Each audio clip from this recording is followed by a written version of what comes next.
Eating a bat calls a China.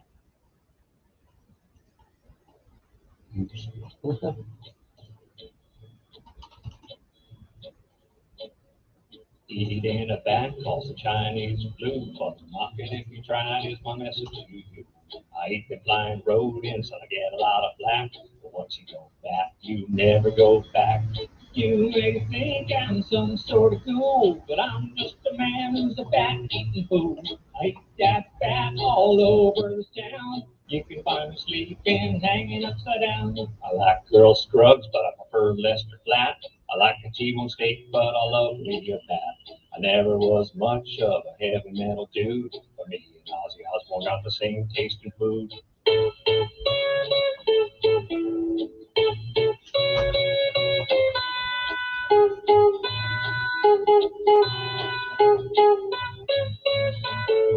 If they sold bat at the Taco Bell, they fly out the window like bats out of hell. Try a little bat, you're in for a treat.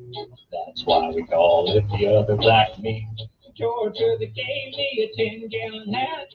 First man ever ate a 10-gallon bat. When normal folks are hungry, they go to a Dunkin'. When I get hungry, I go spelunking.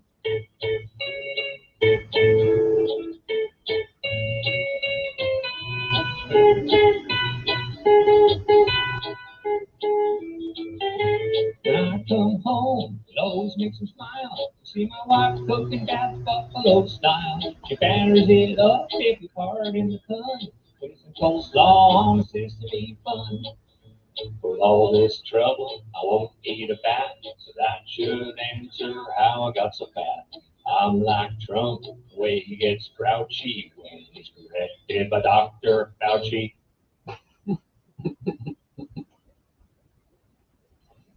Oh my God. What's up, everyone? How are you doing? That was Norm Macdonald's Bat Song. He wrote that, had somebody else perform it. Beginning of the pandemic and the lockdown. He had a great joke about they make the Impossible Burger. Why can't they make the Impossible Bat? He was absolutely one of my favorite comedians ever.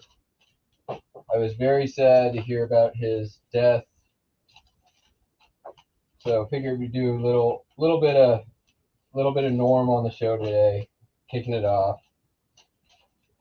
Even the sports hat. I kind of not kind of. I totally ripped off of a hat that he wore on his podcast. I went to go buy it. I couldn't find it anywhere, so I made it.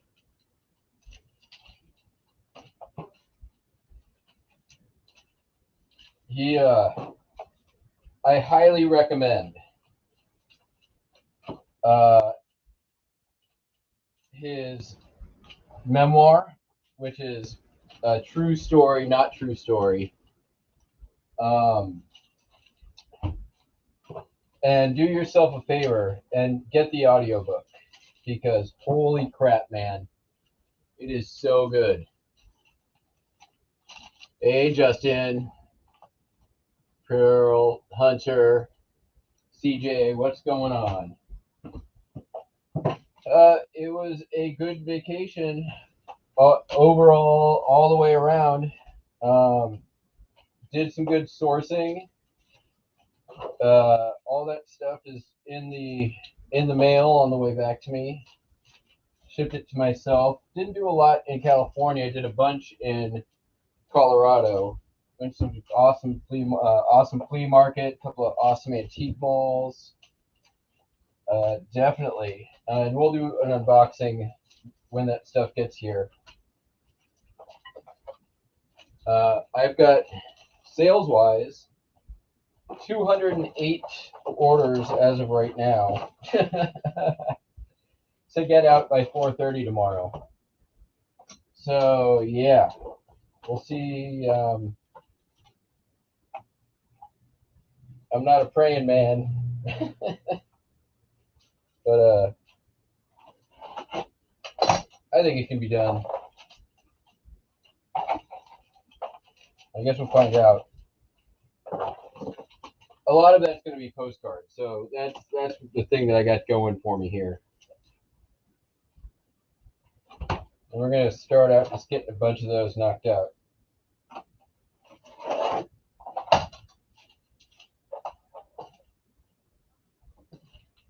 Okay.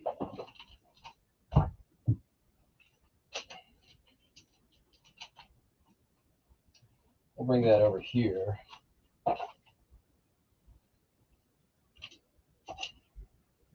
So what did I miss? And by the way, there's a link in the chat. I made sticky. If anybody wants to join in, you are more than welcome. Just click link and activate your whatchamacallit stuff.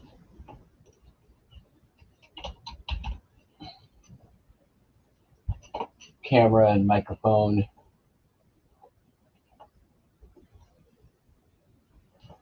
Our plan here is go get at least this big first chunk here done today. At least like 50, 60 orders tonight. We may continue the stream downstairs as I pull orders and as my energy and Adderall levels allow.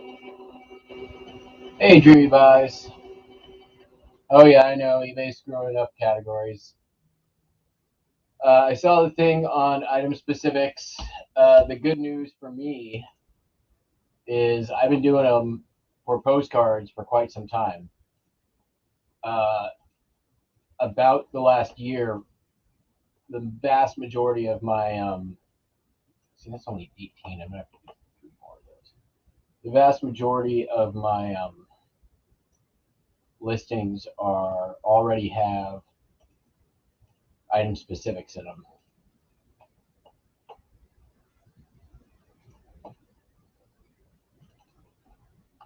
So hopefully I got a little reprieve from the governor on that one. What the heck? I don't want any of this out. All right. What's up, no cat?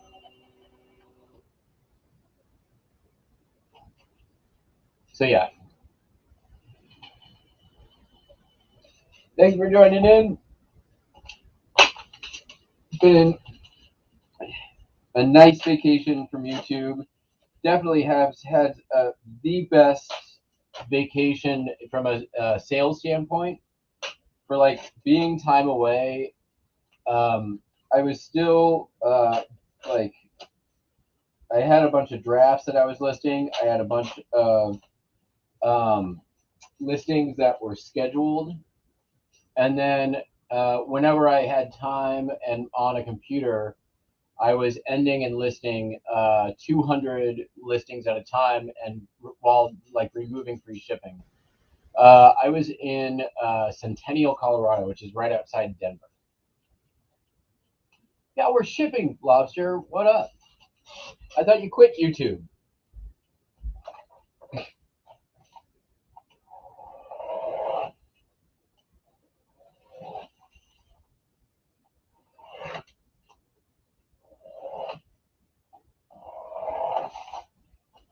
Quit YouTube to chase that lucrative career making shorts about hot dogs.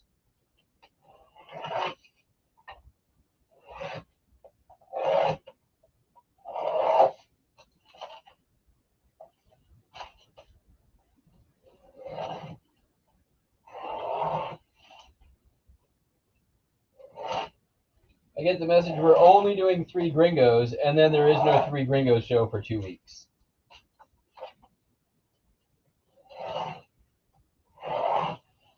All right.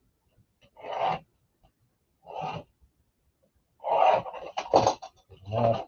Let's go from here.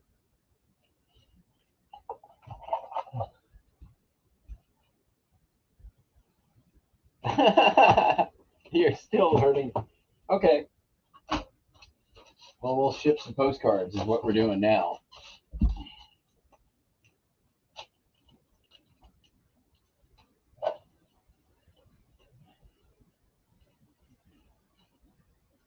I used to go hike 14ers up there. Love it. Oh yeah.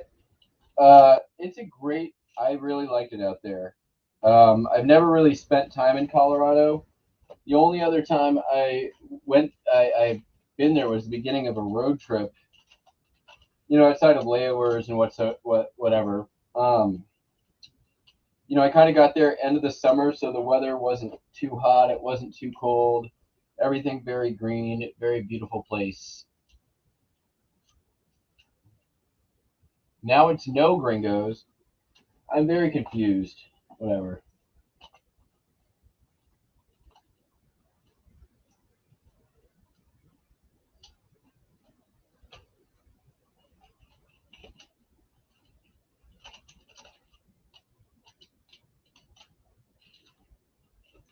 So my Friday nights just got I just freed up my Friday nights is what I'm hearing.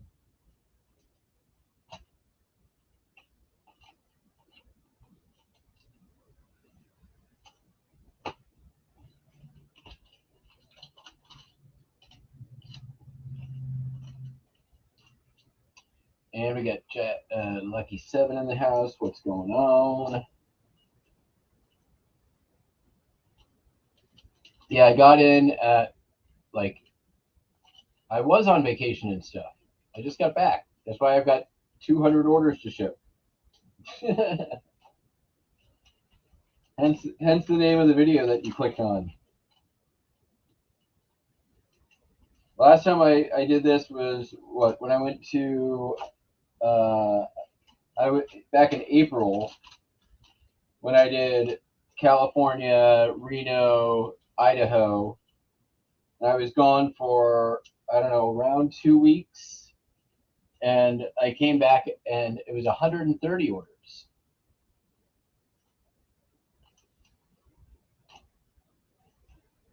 So this was 10 days and over 200, and dollar wise, probably about three times the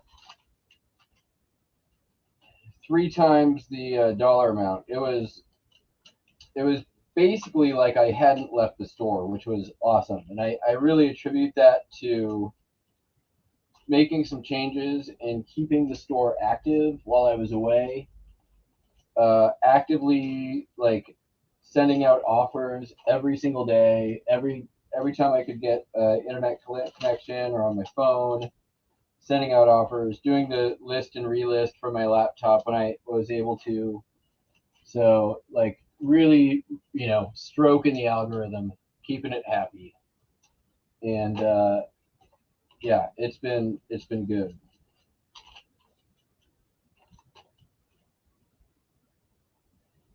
Hey Justin, did you still have you said you still had some postcards you got another batch of those you were selling or you wanted to sell? Do I remember that correctly? It's been 10 days. It's like I'm in a whole new world.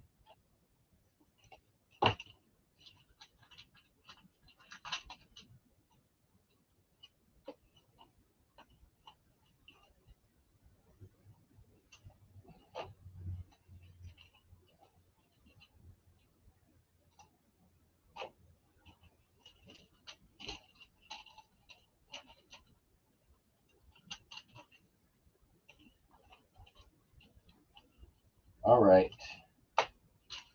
This is gonna be a test of speed, endurance. I'm not going like straight through, just to be clear here. We'll do the regular normal shipping show tomorrow, probably break for food, and then come back and go get as much done until 4:30 and hope I don't get defected to hell from eBay.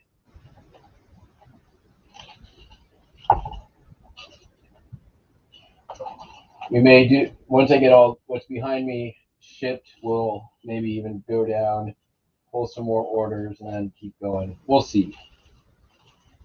Playing it by ear. Not going to kill myself over it. If oh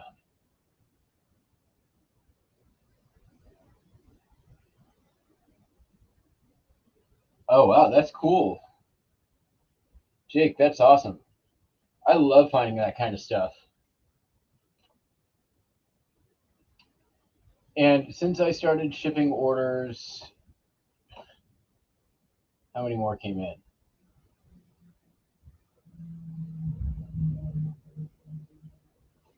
You know, I need to, I'm going to go ahead and put in my USPS pickup first.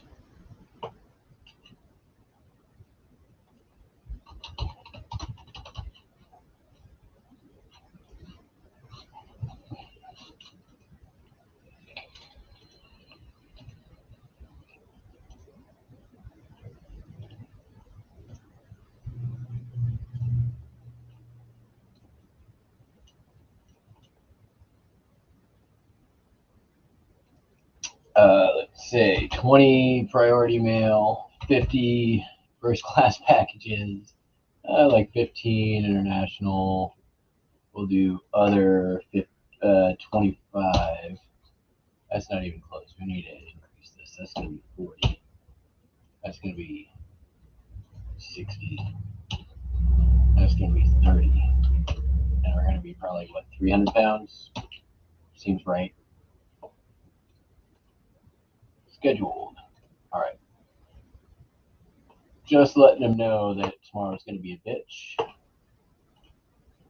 Send out some offers real quick, and then we'll actually start shipping.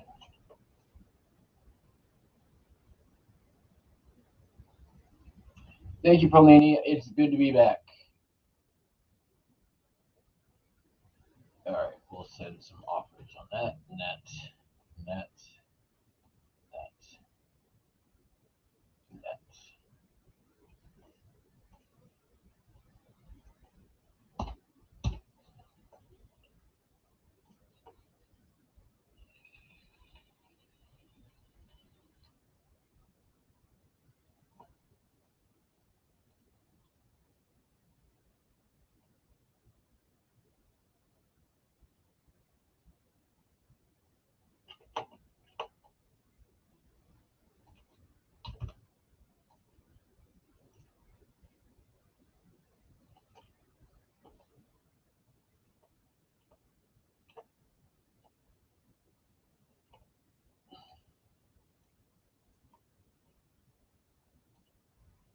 And let's go. All right.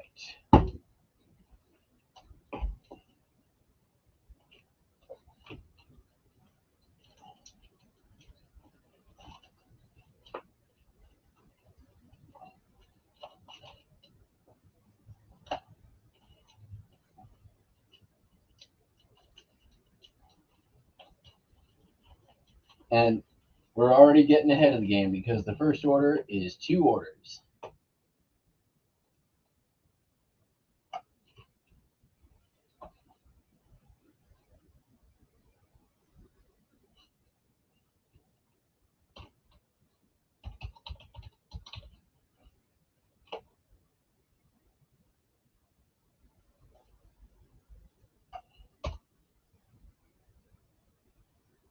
Come on. There we go.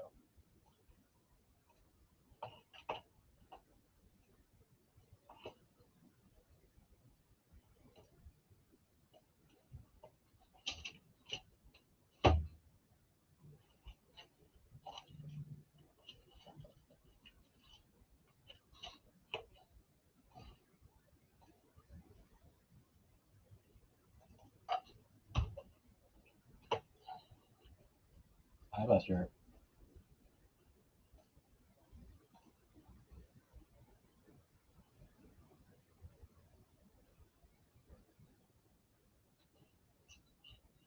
Hi.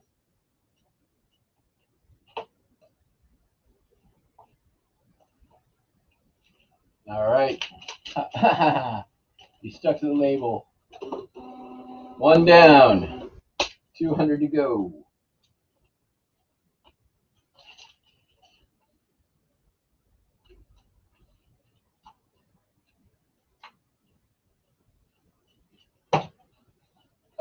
Ainsley's brooch got returned to me again. It had a weird sticker on it from USPS. Apparently, you can't use stamps on packages anymore.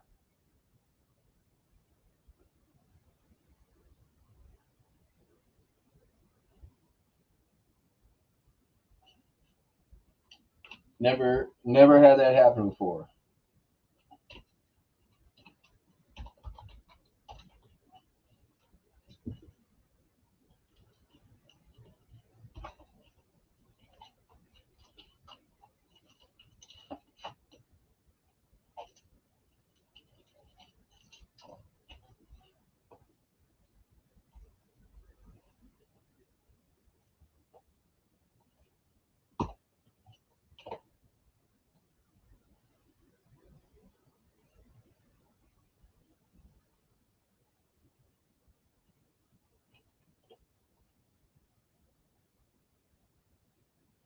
Yeah, here's what the sticker says.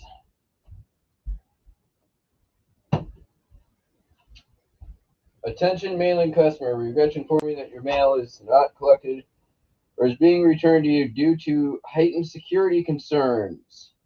The following must be presented by the customer to a retail service associate at a post office. Any mail piece over 1/2 inch thick that uses postage stamps, any mail piece that weighs more than 10 ounces and uses postage stamps, any mail piece with a custom declaration form that was not completed and submitted online, any mail piece that requires customs declaration form and uses postage stamps. So, yeah. Yo, what up, Cameron? What is the haps, yo?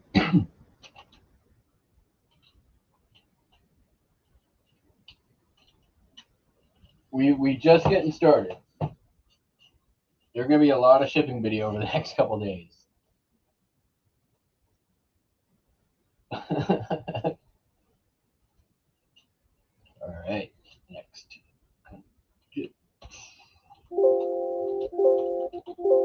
Come on. Why do you do that to me?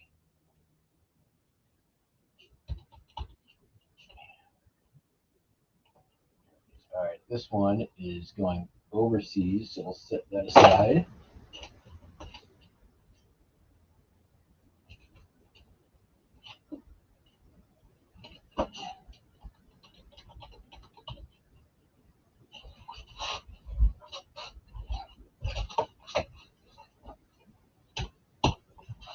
I tell you, pulling the postcards also, like, the difference between the ones that I've got sort of like sorted down better versus the ones I haven't got to yet is like night and day. I need to spend a day coming up here real soon. Go ahead, Buster. You can go in. You can go in. Nope. Okay. Takes so much less time. I just need to really like bite the bullet and just finish that project out. Gotta pee first. Know the feeling.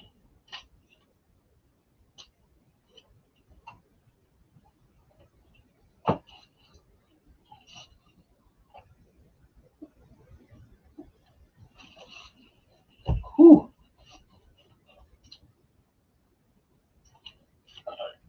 Let me get this guy right here.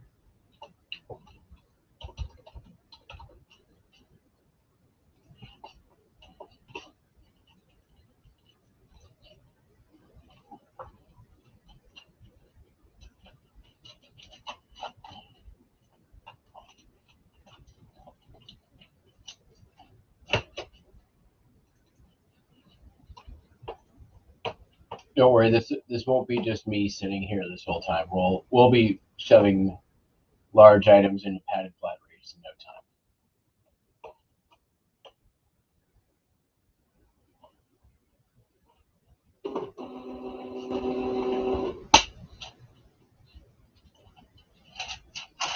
It's Perlini, just real quick point of order.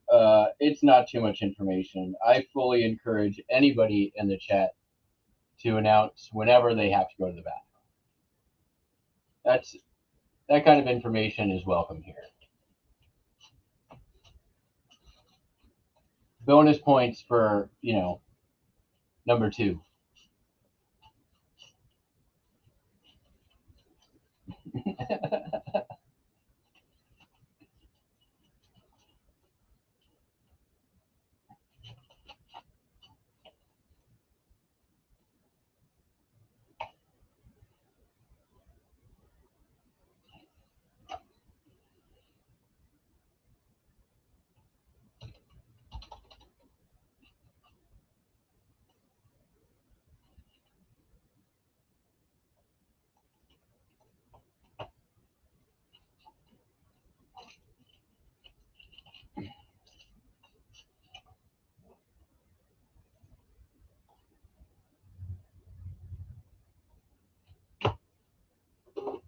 Ritty. So I mentioned it before. It's worth mentioning again. The Norm Macdonald memoir. Whether you're a fan or not, I mean, he was a fantastic comedic writer and one of a kind. He was not derivative of anybody. He was a truly unique voice. He took risks nobody else would. He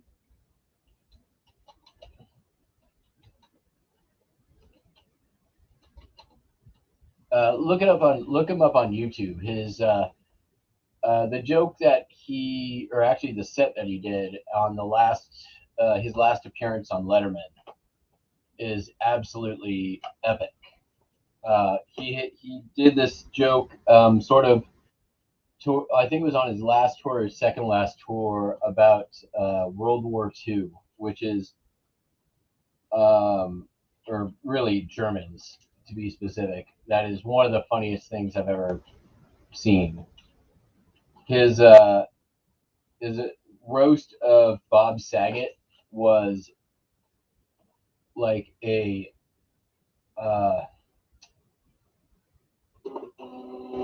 master course in deadpan comedy. Like,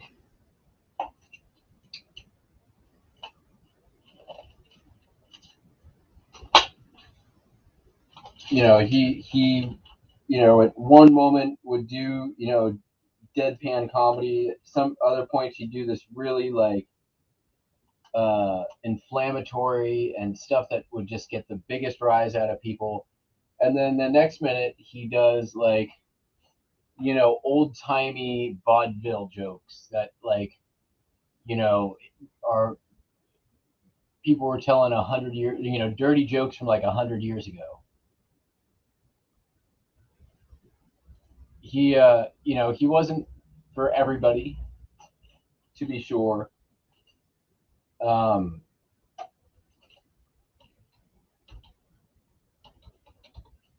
and that's okay. Like,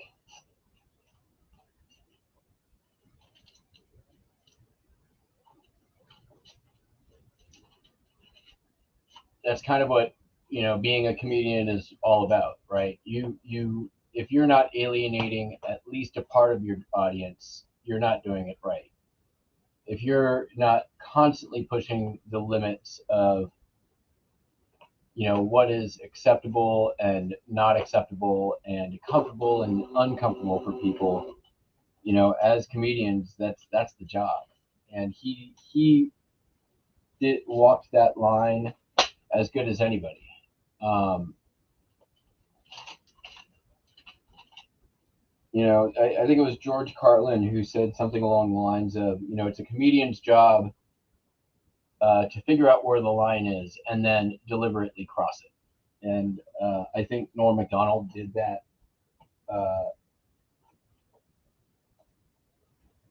many times during his career in amazing ways. Go watch any of his talk show appearances on Conan O'Brien or David Letterman. Like his appearances on Conan were some of the funniest like talk show appearances of anybody I've ever seen. And I've watched a lot of talk shows. Hey Don.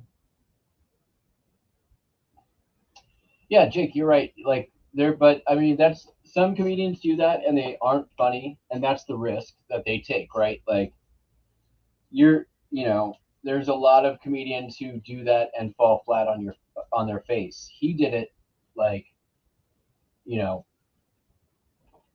uh, better than just about anyone I can think of. I mean, George Carlin did it very, very well, but you can't really compare the two. You can't really compare Norm Macdonald to anyone. Um,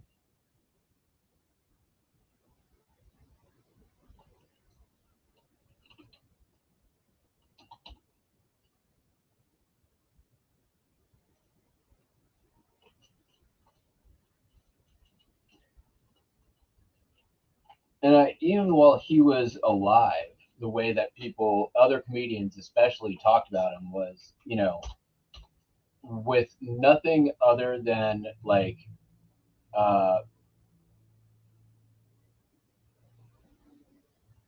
like just straight up respect. Like, he was a comedian who appreciated the craft of writing a joke very much in the same way that Jerry Seinfeld does.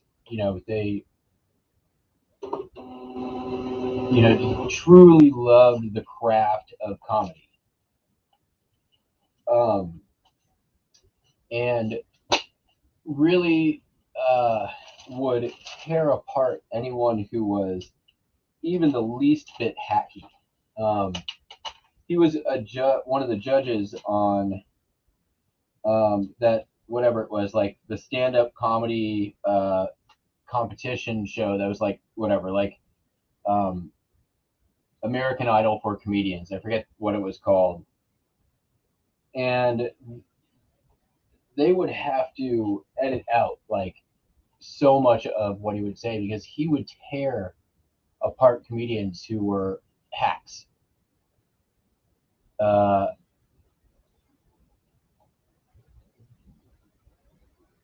Oh, hey, Cameron.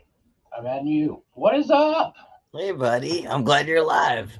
Yeah, thanks, man. Sorry, I was just waxing on Norm Macdonald. Yeah, it's all good. How have you been? I'm great. Just got done being live with Sal, and I was like, Matt's live. We gotta go hang out with Matt. Yeah, I was hoping to start this earlier, but I got home, like I was up at like 3 o'clock or 4 o'clock Colorado time, got home at like 11, had to eat. And as soon as I ate, I was like, nope, need a nap. Like, Yeah. took a couple hour nap and then started pulling orders, which like I didn't even pull half of them. It was nutty. Like, it's been crazy busy. Have your sales been? Good in the last week, actually. Last week's been good. Yeah. Before that, not so much. Really? Have you been listing more, or do you think it's just the season catching on, or? I've been going through every day and on the minimum of 10 different ones, like raising the promotions. Not like 50 or hundreds or anything like that, but like just 10. I'll just kind of go 1, 2, 3. Other than that, like just kind of continue, like list every day, send offers, accept more offers. Like, I used to be a little bit more greedy with offers. Mm-hmm. I'd be like, I know if I wait, I could get $10 more. And recently I've just been like, if I know I'm still making a decent amount, just like accepting it. And I feel like if I do that before noon, it seems like it triggers something. I don't know if that's true, but yeah, I mean, it's hard. Like, sometimes you got to hold out. You can't do it for everything. You know what I mean? Like, yeah. Oh, dude, that stubborn partner. Nice Mookie Betts jersey. Oh, this is a bet. Yeah, I got this at a yard sale for like $2. It's old school Jerome Bettis.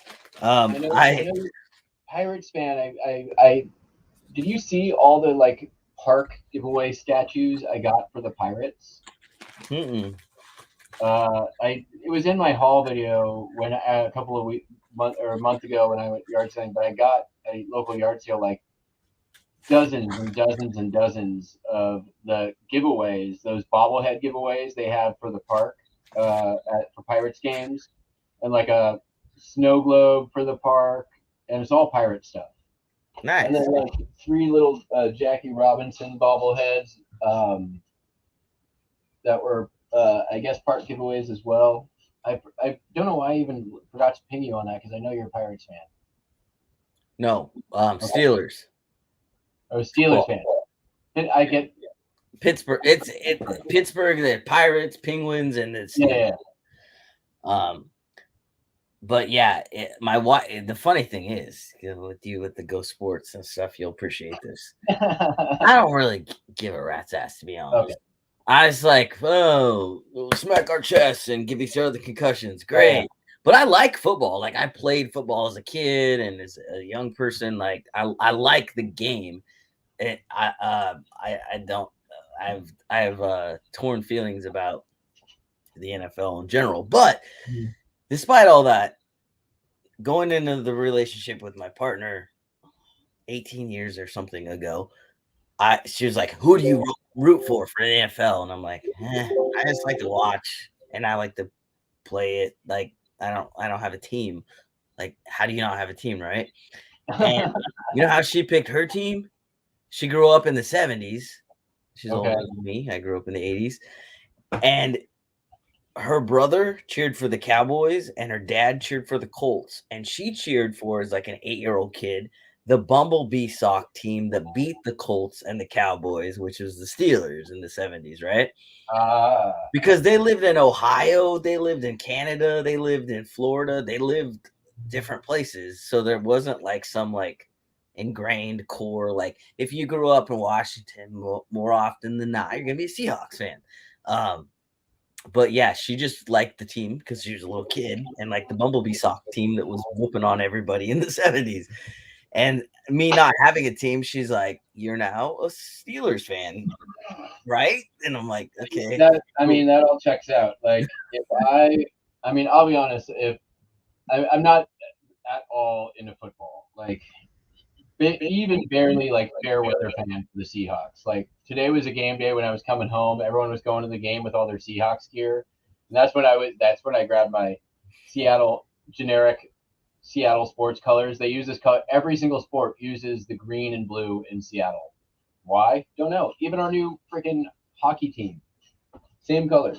But anyways, so I'm like, oh, I need to change hats because clearly it's a sports day. I thought it was more of a what's the word for it? Just ironic, funny, like hashtag Go Sports. People use. I mentioned it at the beginning of the show. It was actually I ripped it off from Norm Macdonald. Oh, From his podcast, he had one. It was like embroidered letters, and I wanted to buy one. I couldn't find it anywhere. so you just made one. So I'm like, I made it. And the reason why I wanted it really was because it was when I had my corporate job, and everybody would come in and blah blah blah Seahawks, blah blah blah Seahawks. I'm like, oh, we're talking about sports. Let me get my sports hat. Go Sports. Go Sports. Yeah, That's awesome. I played fantasy baseball, and the name of my team was City Name Sports Team. That's awesome. I was gonna say also, your wife had it right on. Like in the 70s and 80s, if I were to pick based on mere like uniforms and colors, I would have gone Pittsburgh all the way because they had the baseball team had the coolest uniforms, especially in the 70s. Not as much in the 80s. The stove top pirate hats, like that aren't really regular baseball hats. They're just kind of they got the more flat thing going on. I love those hats. Yeah, and then definitely Steelers had the great colors too. Where is this? Laguna Beach. Laguna Beach. Hey, can I ask you a quick question? Yeah. Hopefully you're able to still be productive while I. Oh, I can multitask.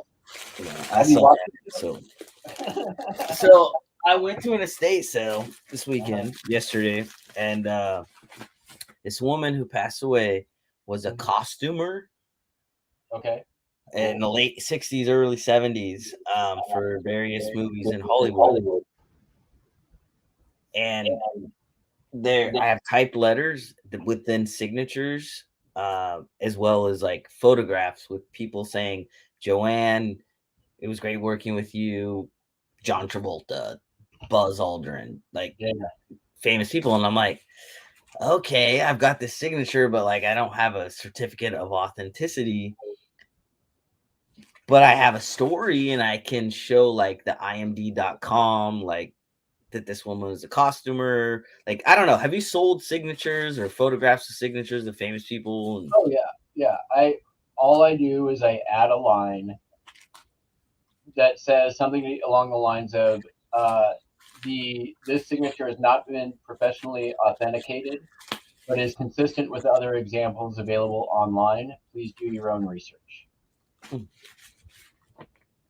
Yeah. But yeah, I bought a binder full of stuff like that for like $10 a binder. What? And the women that ran this estate company was called Sister Act, which I just thought was a great name. And they were like they were no BSing with if I were to say, well, this says $5, would you take 3? It's Saturday, sir. If you want to come back tomorrow, it'll be half price. But it was just like, and I respect that and everything. But I bought a bunch of postcards and I bought these binders. I don't remember anything that Michael Douglas was in when he was younger. And I'm sorry to anybody who's seen me shown these and are bored of seeing them, but because I showed them earlier and Sal and I were on. Real quick here, Jake brings a good point. You have the provenance of the estate sale. That is, so you can actually, if you can take some screenshots, maybe from the actual estate sale, if you have the name of the person, maybe include a photo from the estate sale if they've named the person. And if you can, no, Marie, I didn't drive there. I flew to California. But write your little blurb on what you can for the provenance, and then just include that in the same thing, copy paste in each of the listings. Like, how did you get to this, and how do you know it's this person? Right. It's really sad because somebody overheard the lady, selling these to me, and they were like, did she not have family? And they're like, well, she never had kids. And not that that's sad in itself, but they were like, she had a niece, and the niece already took everything that she wanted. And I'm like, well, why wouldn't you want Buzz Aldrin and John Travolta signed photographs to your aunt? You know what I mean? Like, yeah, I mean, dude, I mean, I try to look at it as much as I can through the eyes of a lot of the families who deal with this stuff, right? Like, I found a lot of stuff that has been shot. I have an entire genealogy going back to the 1600s upstairs for a family from like way before they came to America. In it was a Union Army Civil War discharge papers. And that's just like one thing, like one estate sale, right? The family had been through it. The estate sale company had been through it. Nobody wanted it. Nobody gave it any value. And, the only thing I can say is, like, when somebody inherits an estate, it can be extremely overwhelming when there's an entire person's entire life collection of everything, right? Yeah. And that have to go through all that, it can be really, a lot to do emotionally, right? Yeah. And that's where, that's where estate companies really serve a purpose, right? Like, they're going in, they'll take care of everything.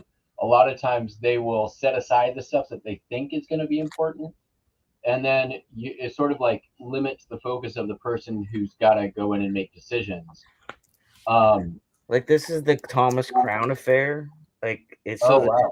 So it shows like scenes. The original Steve McQueen one. Holy cow! Yeah, dude, those 2 pages alone. Those are snapshots from the set of the original Thomas Crown affair. That's what it said. That's worth freaking money. Anything Steve McQueen. And these ladies were just like, she designed costumes for some famous movies back in the day. I'm like, okay, dude, $10. I'll take it. Yeah, that's an awesome school. This was her right here. She was the costumer right here, putting the final touches on that lady. Someone just said Milcap. Milcap just said Buzz Aldrin signed photo sold for $489, no COA. What? No way. Don't play with me. I'm gonna get this listed 10 minutes ago right now. For real? I'm not even joking. If you've got those 2 photo pages with Steve McQueen, what's on the other side of those? I don't know who that Hope lady is, but to Joanne, blah blah blah blah, love Hope. What were you asking? The 2 pages for Thomas Crown Affair. What's on the flip side of those? The flip side. On the other side of the pages. This guy. That's Steve McQueen. Okay, it's very faint, but there's a signature right there. It's kind of a green. Yeah, that's a signed Steve McQueen photo. That's crazy money. This is Joanne, right? This lady right here that passed.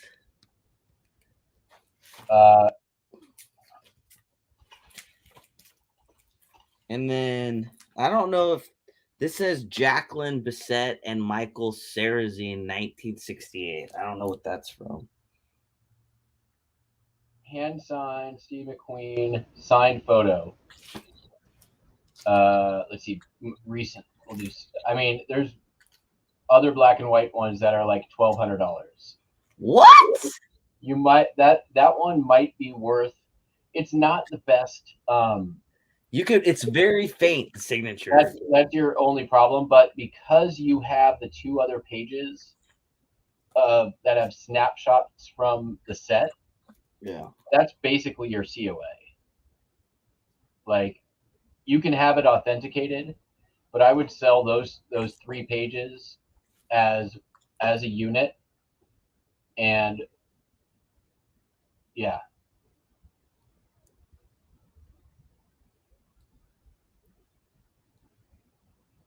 Yeah, I don't know. That's what I'm saying. I don't know anything about this stuff, so I didn't know if I could sell it without having to be authenticated, or if I just show what I show and price it high. And I mean, if you could, were there other similar binders to that, or is that what they? I got 2 binders. This one was $10. Jesus Christ! And so is this one. I mean, that's the kind of stuff that like people take on Antiques Roadshow. People what, Matt? I'm sorry. Take to Antiques Roadshow. Oh yeah, it reminded me of like me rolling into the what do you call that, Pawn Stars, and being like, so this lady passed away. This is her photograph. Her name was Joanne. If you go to any, movie set. And what's really neat is she has all these pictures, right, of these different sets that she was on. But then also like random little notes from people that were like, I don't know if you could see that. I can't. Oh yeah. Like, Joanne. Yeah. It was nice working with you. Like, I have a typed letter from John Travolta with this signature that was like. From what movie? I think something Cotter. Somebody told me that when he played Vinny. Cotter. Wait. That's a TV show. Welcome Back, Cotter. Okay. Yeah, that one of the like Hallmark 70s TV shows, like one of the things that launched John Travolta's career. Yeah, let me show you that real quick. That's dude. Yeah, and it's dated. So if that's from, you can tie that into Welcome Back, Cotter. That's very collectible. So there's that letter, but then there's this photograph of him, and he put in parentheses. He put in parentheses Vinny B. Yeah, that's Welcome Back, Cotter. Yeah, Vinny Barbarino, and there's your Buzz Aldrin. I don't know. I'm like, I just take pictures of them. Do I put them in a scanner? I don't know. So the reason why Buzz Aldrin, if my recollection is correct, is that he didn't sign autographs. Oh. So his autographs are relatively rare. Hmm. And I actually think there was like a thing on Pawn Stars about a Buzz Aldrin photograph. Huh? Now I'm gonna have to like Google that and figure out which episode and go watch it. Or maybe it was Antique Roadshow. I don't know. I watched both. So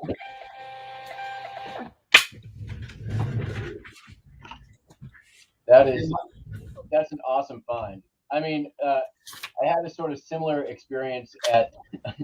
So I went to this giant flea market in Denver, and I went on Friday, thinking like, all right, Friday, let's get in, get some like, find the good stuff, get the deals, and it was apparently the worst day to go. Only 10% of the vendors show up, and everyone's still just setting up for the weekend.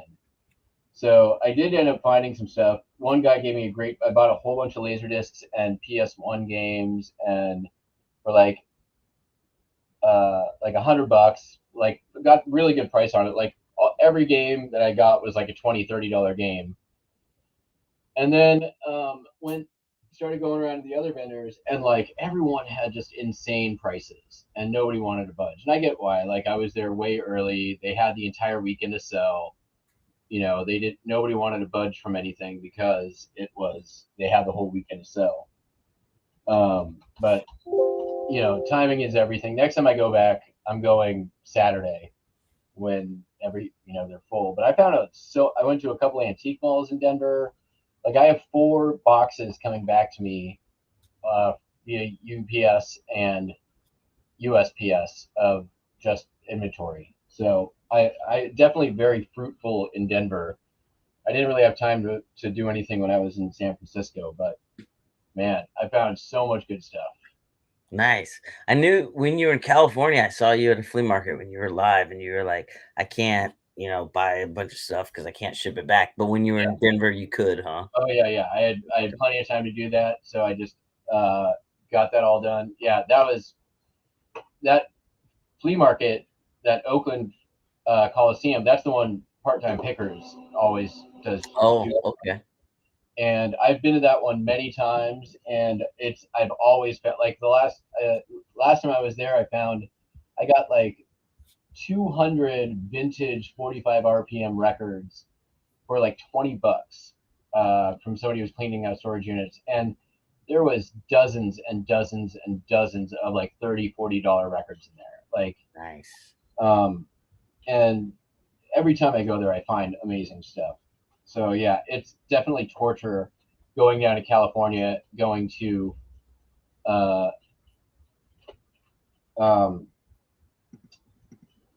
going to flea markets, and not like, the only reason I was really going was because I needed to buy a cooler for camping and a sleeping pad and like something to sleep on for while I was there, since I flew in and didn't drive this time. So shit. Does your cha-ching on your app sometimes just like not work for a couple days and then all of a sudden it works? I don't have notifications on. Oh. I would go insane. I don't have it. Oh yeah, I like it when it goes off because then I get that little dopamine hit or whatever. Yeah, now that it's with postcards, because I'm doing pretty high volume. I might, on average, normal day is like 20 sales. So that's like every hour I hear a cha-ching. Yeah. And I'm pretty much online on eBay listing all the time anyways. Yeah, so you always see them. Yeah. That's the only reason why I don't really do it. Buster, you want to say hi to the people? Here we go. He's on my left down here. Hey, Buster. Hey, kitty. He's being very, very calm and behaved. Yeah, he's like, you're finally home. Where did you go? Why did you abandon me? All right, so I am down to, what are we, like an hour in? And I'm down to only 192 to go. All right, I better get off so you can focus here. No, man, it's fine. I'm going to be doing this probably till, it's only 6 o'clock. I know. I think it's probably dinner time. Go ahead, but Don't do it because you think I got to get this done. I'll be fine. I'll be back on tomorrow morning. I'll be back on tomorrow afternoon. And then pretend I'm just a fly on the wall, and I'll just take I'll some do it. pictures. You do any other any sourcing while recently? You're just been doing normal estate sale, garage sale stuff. Yeah, I went to the bins on I think it was Thursday, and got a handful of like Carhartt and Levi stuff that's easy $20 a piece type of thing. But yeah, nothing else I could think of really. I got some postcards at that lady's estate. Oh, nice. But unfortunately, she put them. I know they could still sell, but she did a lot of this where she must have put it like in a binder or something with tape. Mm-hmm. So you take that off, and Yeah, don't try to peel the tape off. Just X-Acto it off before you okay. Yeah. But yeah, it's just like, oh, there's all these postcards, but they all have that thing. Don't worry about that. I mean, 99% of the time, it doesn't matter. As long as you get a good scanned image of it, people can make that decision. A lot of people don't really care. Like some of them are like white bordered. I don't know if they're called white bordered, but they have a white border. But then you could see that she had used some type of a tape that any movement on the tape, whether I'm trying to or not, is gonna take it right off. Yeah. At least that. Well, yeah. And it leaves that stain. Yeah. Don't worry about that. Doesn't matter. People know. That one with the white border you were just showing. Does it say gray craft or silver craft on the back? No. Okay. That's probably not white border era. That's actually looks probably more like a chrome, is my guess. That looks like it could be real photo. No, they're not though. I don't think. I think those are chrome, just black and white images. Yeah, they're just kind of like a glossy finish. Yeah. They're probably. Look at the monkeys playing the instrument. That is in Florida, I think. There's a monkey museum in Coral Gables. It says 1942 or copyright 1942 St. Louis Zoology Board of Control. Okay, then that's the St. Louis Zoo. Yeah, that's the other place they had monkeys, trained monkeys doing stuff. That's awesome. That's cool, I like that. But yeah, I probably paid too much, but it was a box of postcards. How much was it? He was asking 25 cents each. And I was like, hey, that ain't bad. No, it's not bad, but there was, I'll show you the stack. I didn't want to count or pick out, certain ones. And so I just said, like, how much for all of it? And she's like, well, how much would you give me? And I just thought there's more than this even. But circa 1940s. That's why I was asking Popeye about the gray craft, silver craft. Nice. That looks good. It looks like you might have a couple of the books in there. Well, yeah. But anyways, just there's some stuff in Jerusalem and the Middle East, and anyway, and then these were in there. They say made in Indonesia on the back, so I don't think they're a card, but rather more of a piece of art or something. Could be original art postcard. Oh, those. I don't think that's a postcard, but it's cool. It's just wrapped around a hard cardboard, so they have. I think that's it's like a copper pressed thing. I don't know. Anyway, there's a couple of these in there. I just said $20, and she was like, "Okay." I was like, I think if I would have pulled out, a chunk at a time, 25 cents each, it would have been way more than $20. So yeah, no, hey, good deal. Buy in bulk. You're thinking right. My camera died. Tommy told me how to get a adapter thing for my camera, so I don't have to. Anyways, I haven't done that yet. this person pay me for this? So did you get all those boxes that are coming your way? Is there anything that stands out that you're like the most excited about? So I went on Friday, went to an estate sale, and what is this? And while I was there, I did my usual thing, and I'm like, hey, do you guys have any, postcards, anything like that? And they're like, well, there was a lady who was helping her friend do the estate sale, and was like, well, I don't have them here, but I have some at home. My brother collected them, and he died a very long time ago. And I'm like, well, of course we'd be interested in selling them. She's like, yeah, if you want to come back here tomorrow, or maybe figure something else out, figure out where she was located, and decided to go like that later that night to where she was, which is maybe like 20-30 minutes away from where I was staying. And so probably got there about 8:45 at night. She was originally asking $250 for about 150 cards, which is way more than I usually want to spend, right? And couldn't really get a great idea from the pictures, and was sort of really at the end of the day pretty much buying them almost blind. I saw a few of them. There was a few like Christmas ones with Santa, and I'm like, okay. I got her down to 100 even, which is still more than I want to pay. But I'm like, still at 100, I know that, even if I end up listing them all for $2-3, I'll at least double my money, which isn't ideal.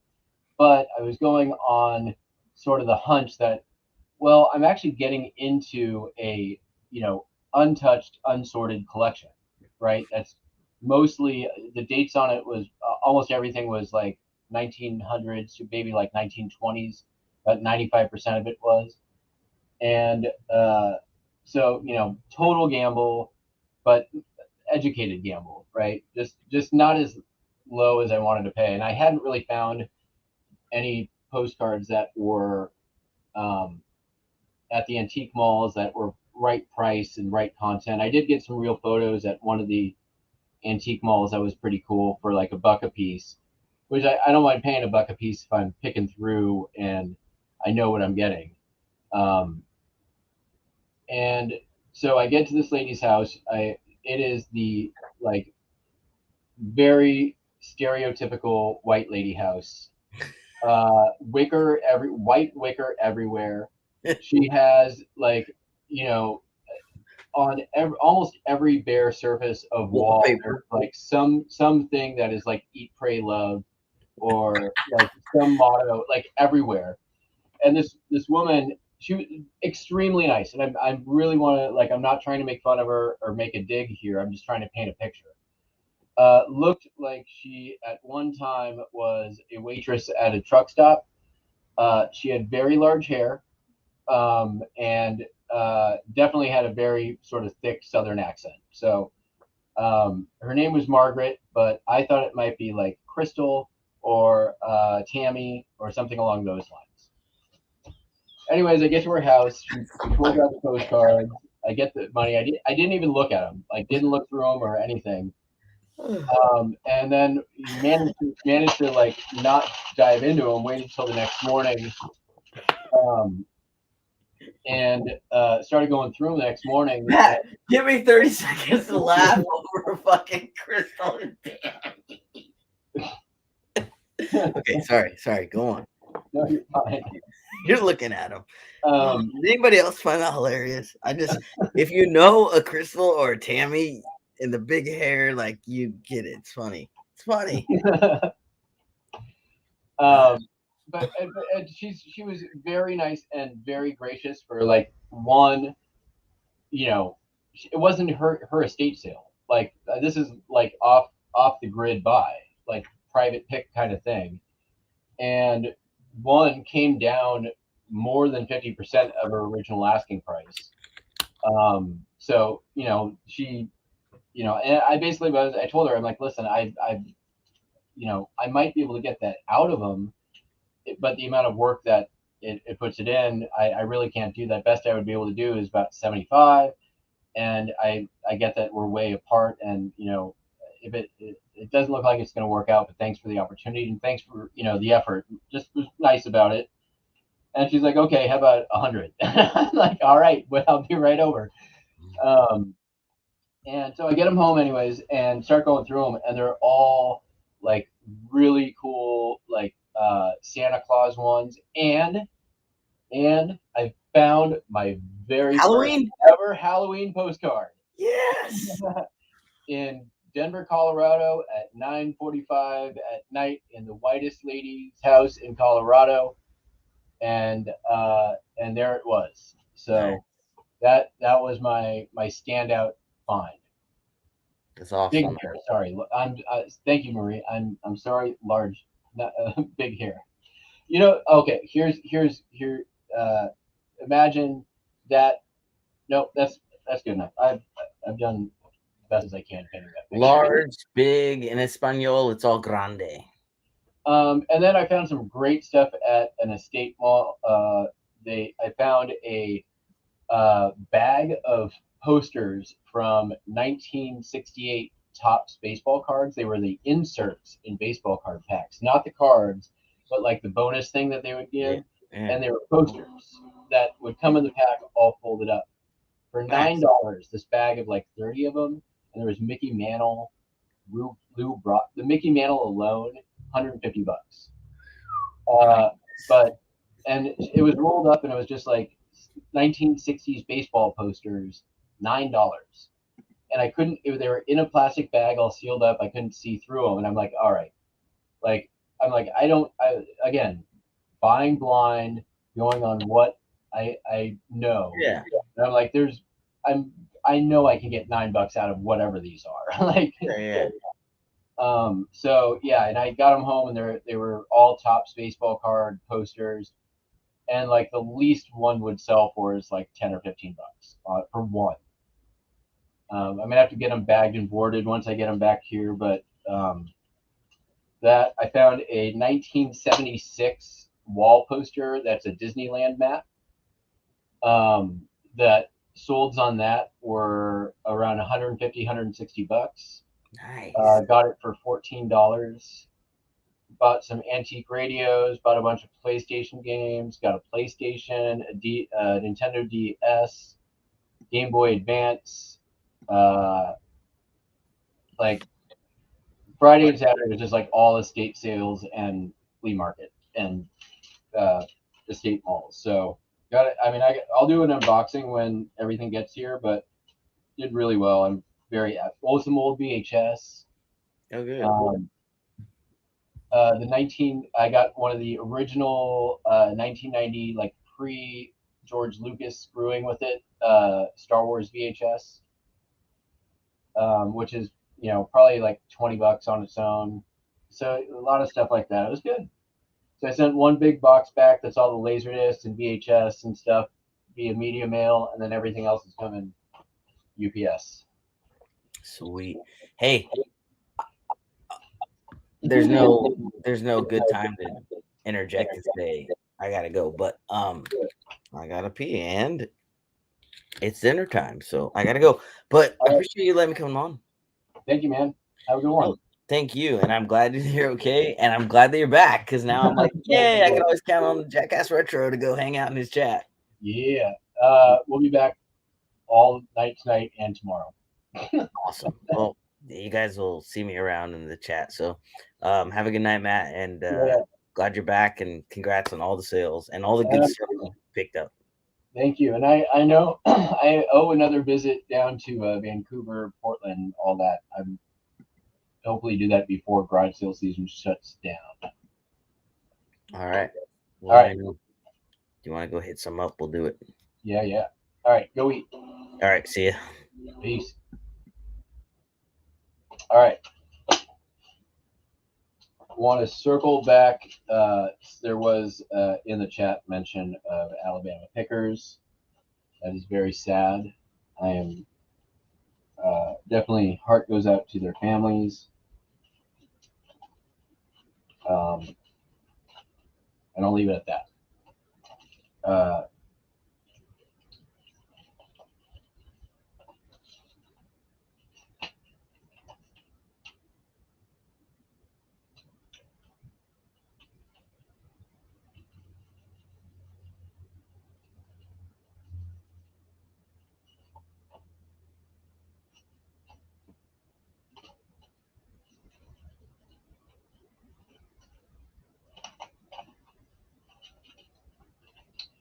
What's up, Don?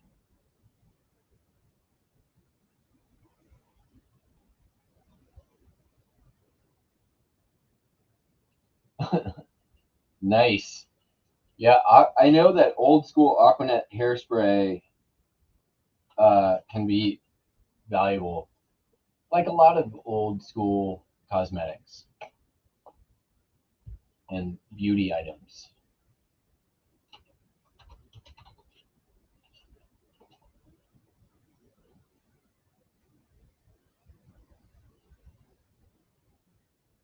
Oh, this is good. Combined, we'll set that aside.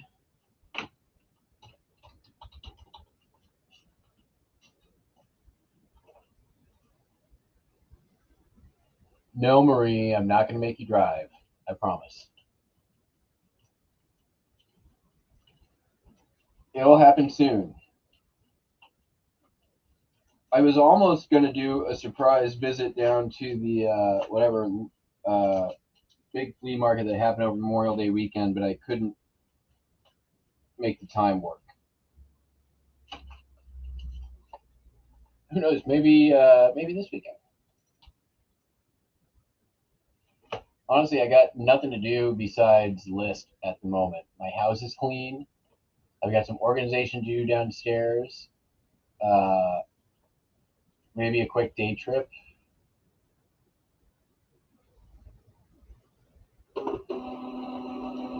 Yeah, Don, I feel for their kids. My only beef at the moment is what I've seen in some other channels and how they have handled it or communicated about it. I'm not a big fan of, they had some particular political views. The Alabama pickers. I do not agree with those particular political views. But some other like-minded channels to them have sort of been like, how dare anybody politicize their positions on this stuff? And I'm like, well, you know what? They politicize their own decisions, like their own positions. And, there's a fairly straight line from some of those political positions to what happened. And it's sad, but true. And they knew the risks. So as sad as it is,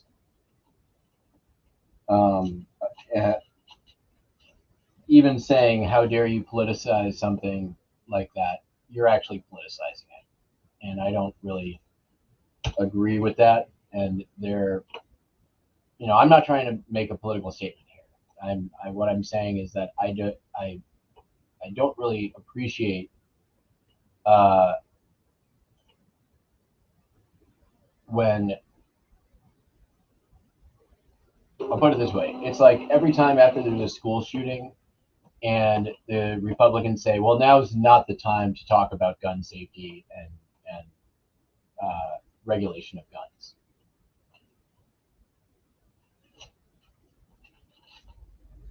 I've seen a lot of channels doing that, more than one. And, honestly, if you want to honor somebody's memory, that's not something you mention when you're honoring somebody's memory.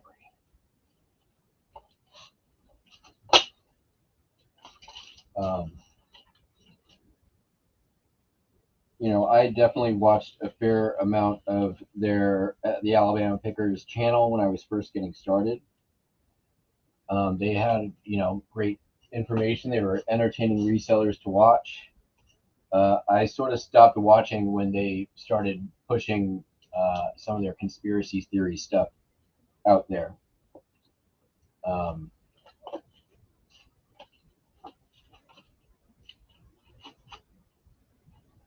But everyone's made free to make their own decisions,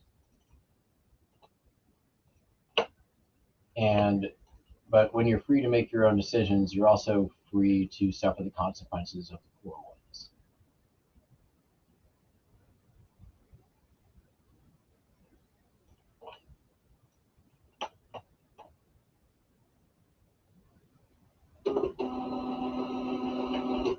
It's happening, Justin. You never answered my question either. You said you had more postcards that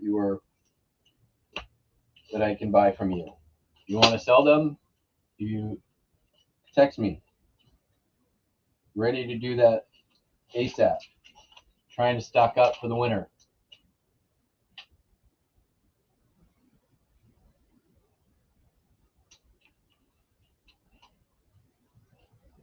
I don't hear Big Ricky.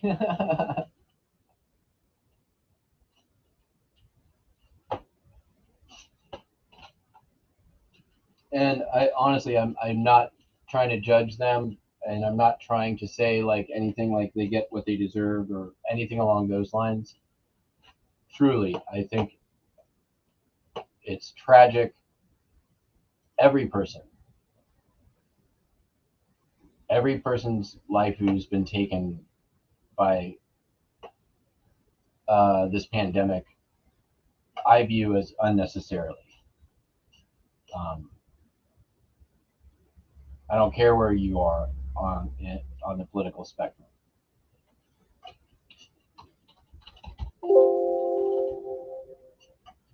And based what I've seen from what I saw from their videos, they weren't exactly operating with the best of information. And why that might be is a discussion for another time.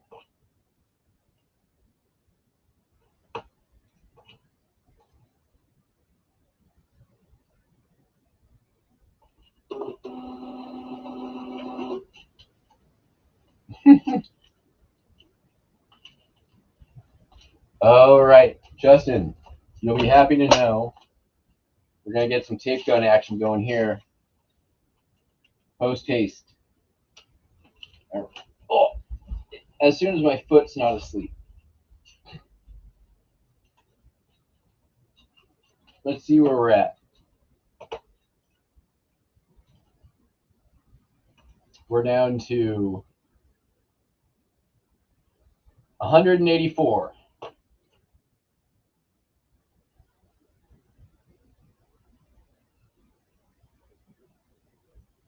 Okay, John, all good.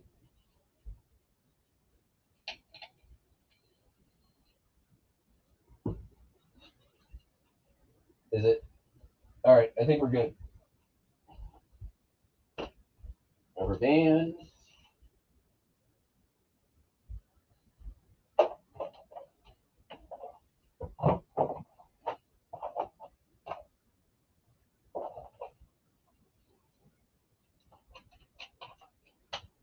All right, so this is not even,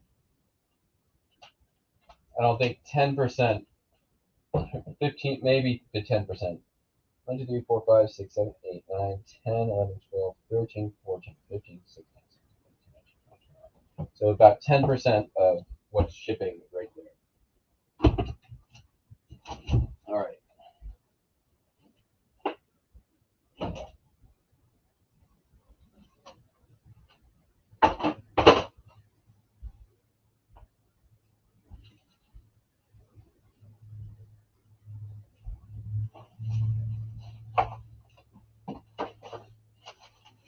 So we'll start off with a banger. We'll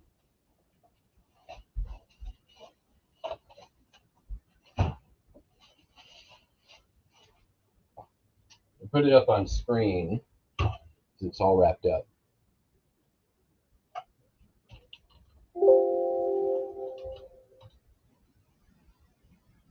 We're not going to do this for everything because they're just eating time. since this is a as Humstone says, a bang bang sale, we'll show it. I think that's yeah. Is that it? Active listings. There we go. Nope, that's not what we're doing.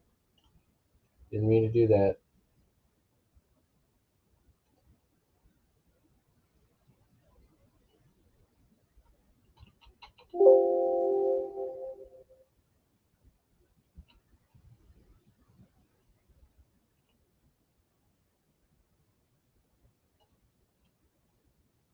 So this came from a big box of calculators I bought from a picker pile at an estate sale. It's the one of the original Casio calculators. This is like 1978. It's the electronic mini calculator. Probably bought in Japan is my guess. That was just testing to show it worked. The CM601, nice clean battery terminals, working in a case, original Japanese instructions. Threw in some batteries for them. Pretty nice sale. Sold for $250. We might do some music later.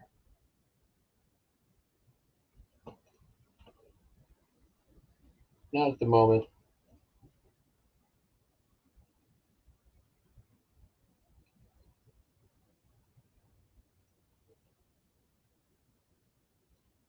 So it's, I think that's going overseas even.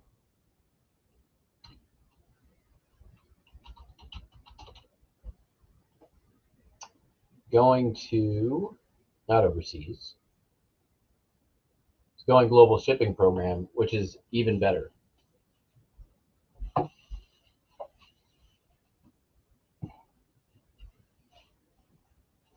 Which means no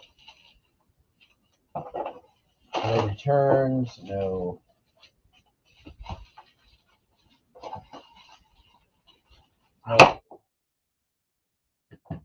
It means goodbye to this calculator.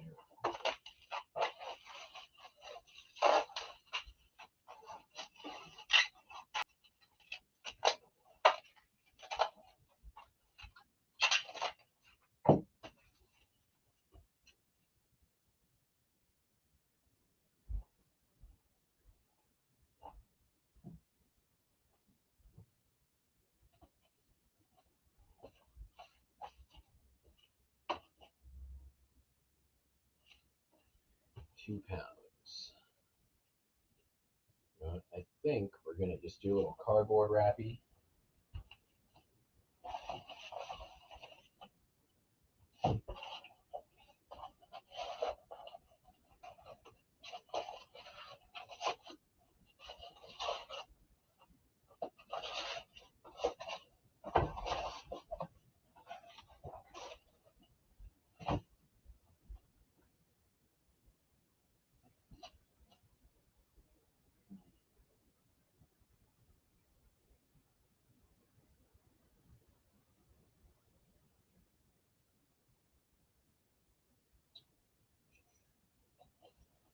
Hey, this Zelda Ocarina is the perfect size box to do this with. This thing's been kicking around here long enough.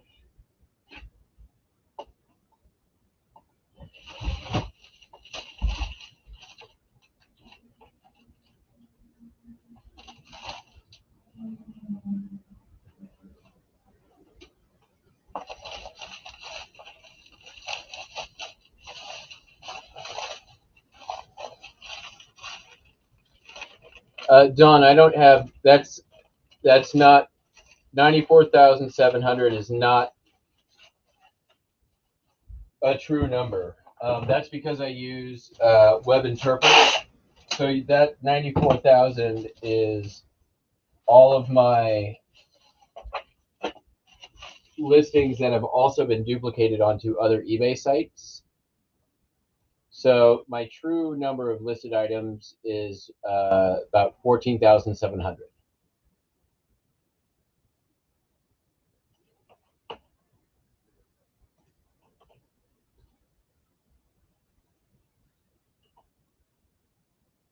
I don't think I'll ever get up to 100K actual listings, but it's 14. It is, it's actually probably more like 14.6 now after the vacation, even though I had got a lot of stuff listed while I was away. More sold than got listed. So, but once I get back into the swing, that'll jump up real quick. I'm hoping to have 15,000 by the end of the month. All right. Sold the other spawn of Satan. Fucking Booba.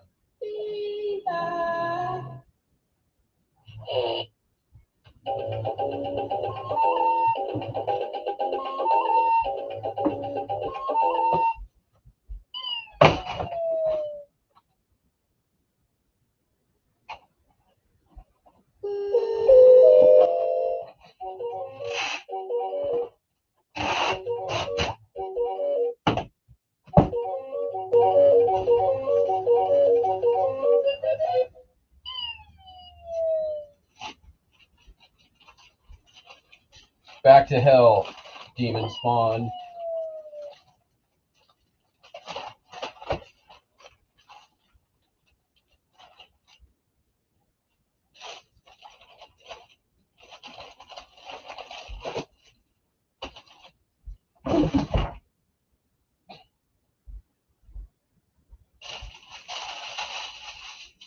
You know what? I want to get rid of some of this stuff.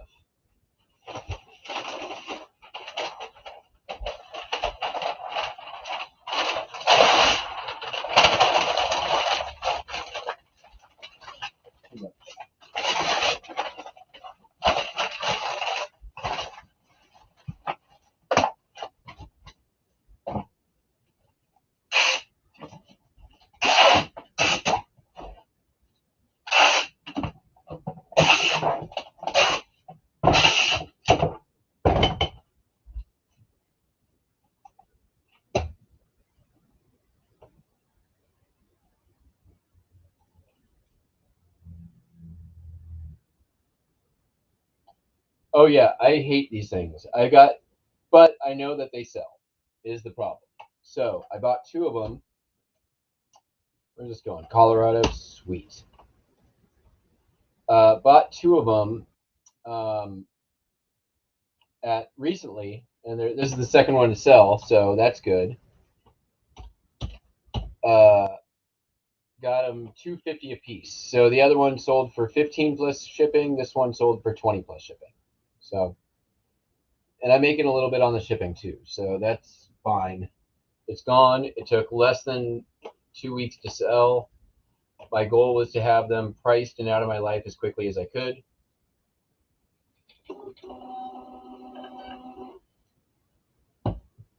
Oh, nice.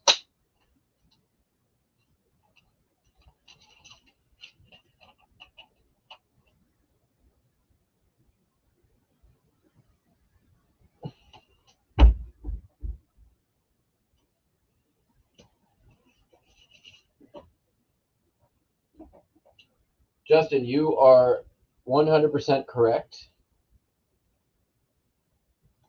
If you're able to consistently source items that are quick sellers and high margin, you know, it all depends on your own particular scenario. I've got a auction ending in 15 minutes. It's that Nirvana record that relisted while I was on vacation. I wonder where we're at with it.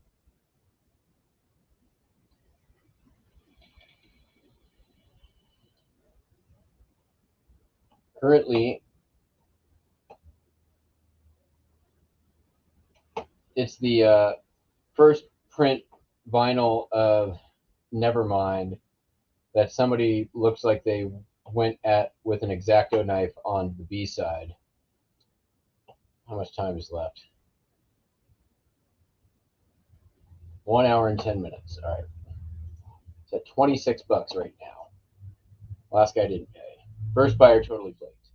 They were in France.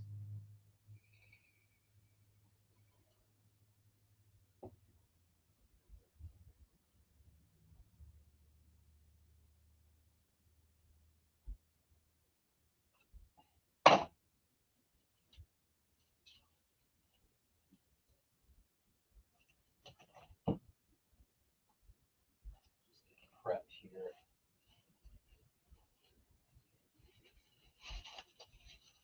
All right.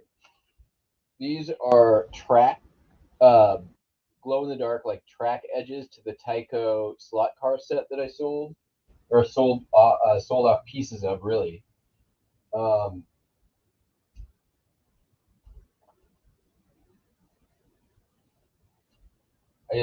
I had them. I threw them in a lot. I think $10. That's what they sold for. I think these are fine to bend because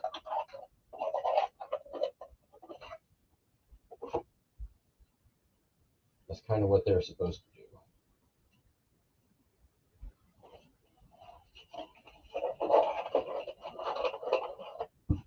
But maybe not that box. Be the length I want you to be.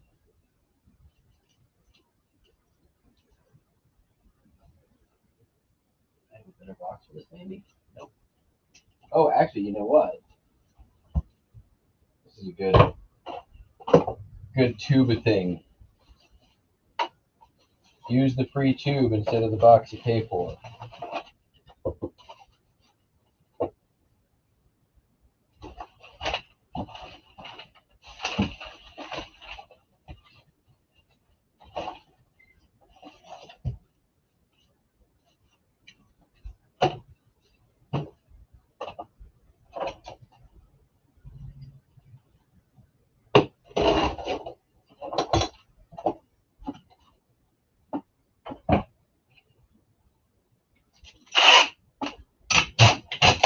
As we've learned from the former postal employee, we put a flat side so it goes on the conveyor belt.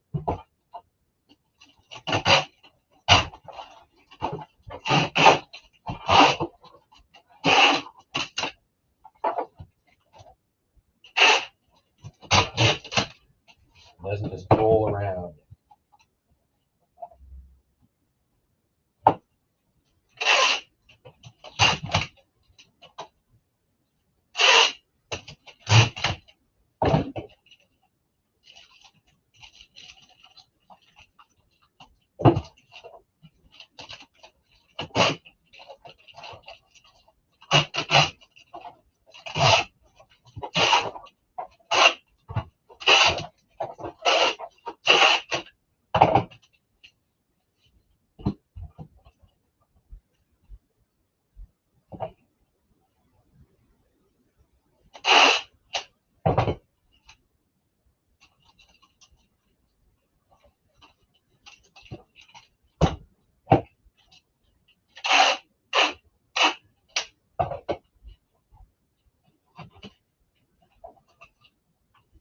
To make our postal workers happy.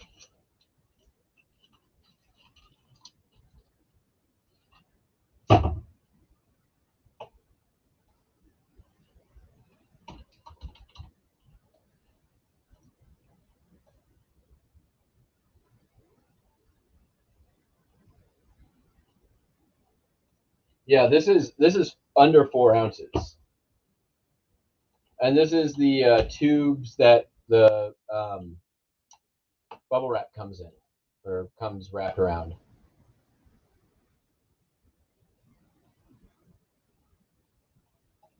So, and if I need to do something bigger, they just go end to end, and I reinforce the seam. Never had an issue.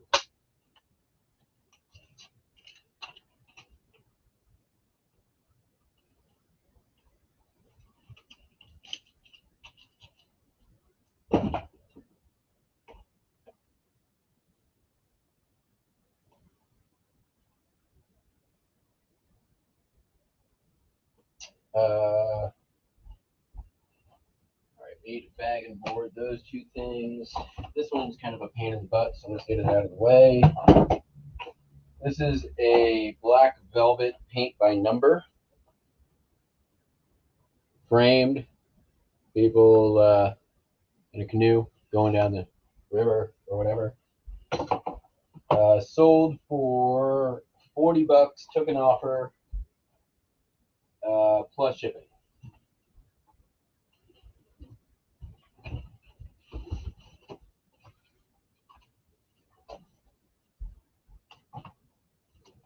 That'll work out nicely. These out of the way. Get my coffee out of the danger zone.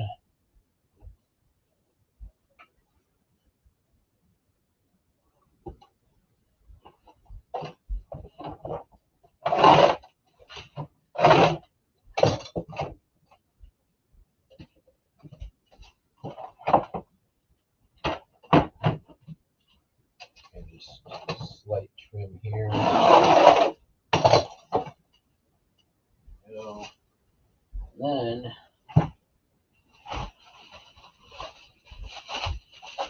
got a bunch more of this free bubble wrap in the car, so I need to go grab that real quick.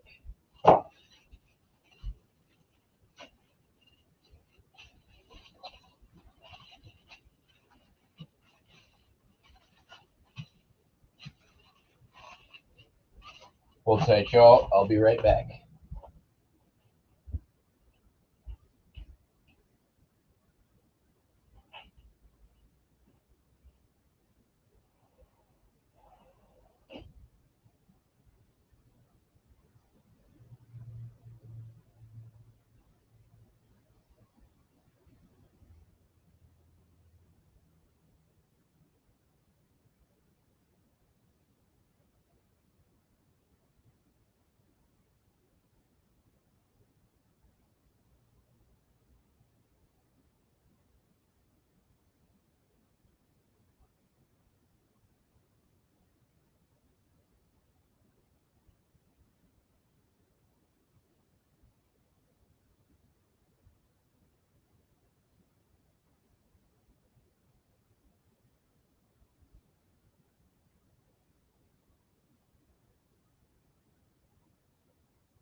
Free, cheap, renewable resource. And I got a lot of it, so figure now's the time. Use the cheap stuff. Since I'm doing a lot of shipping.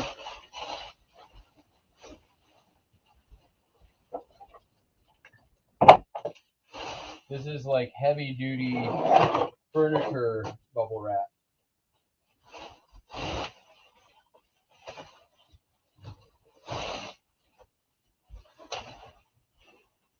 There's a humongous box outside of a local antique store that I grabbed.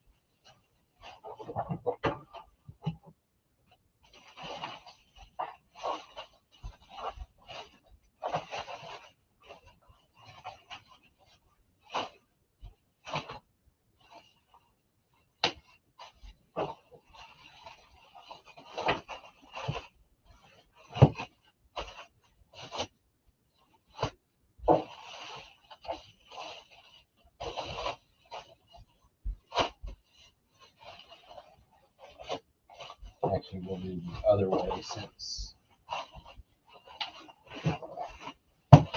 that's the glass side.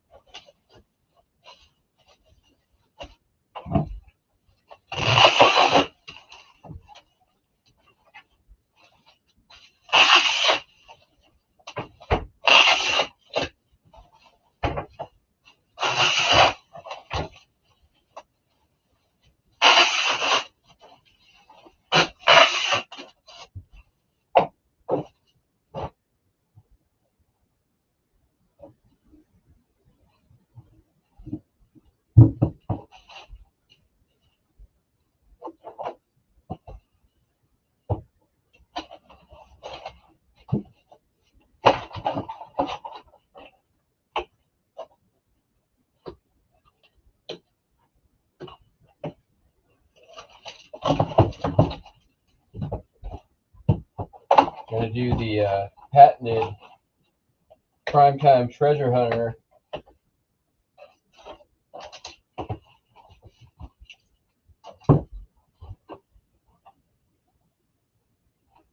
And which way do I want to do this one? I want to do it like this.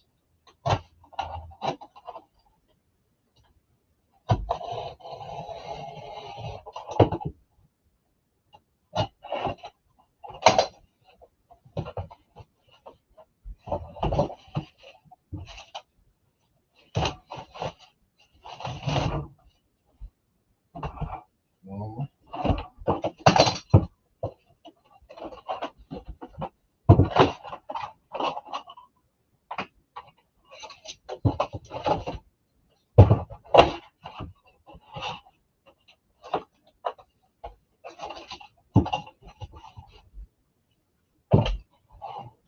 It's Frankenbox. It's not really a Frankenbox. Except that it is. It isn't.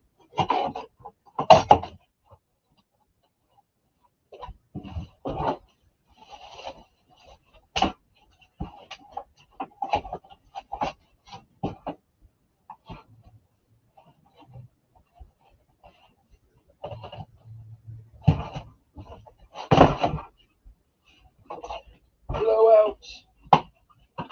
That's fine.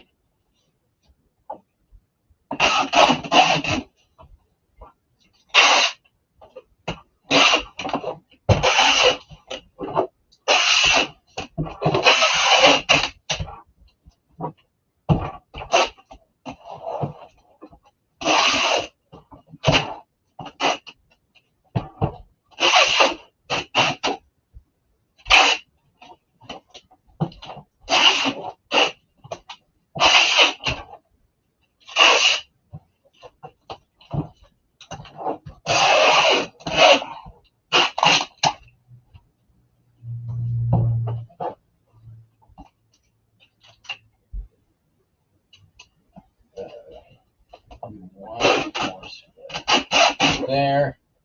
That. Go.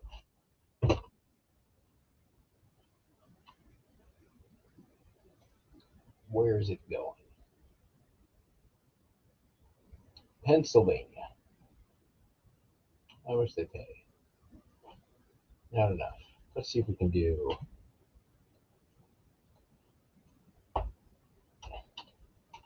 I feel like this is probably a pirate shippable.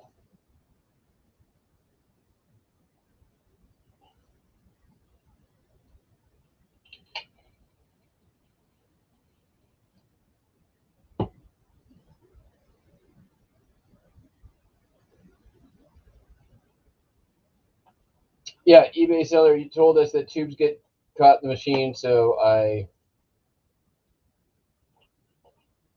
created the put the flat thing, patented Primetime Treasure Hunter, patented flat side of your mailing tube.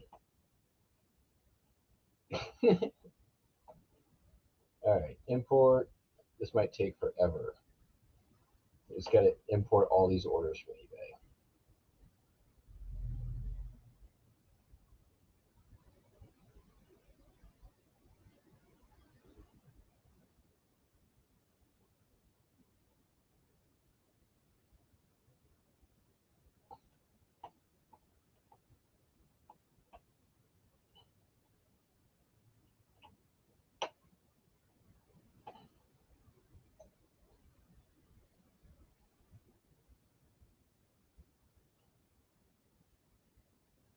Who is what guy? eBay seller?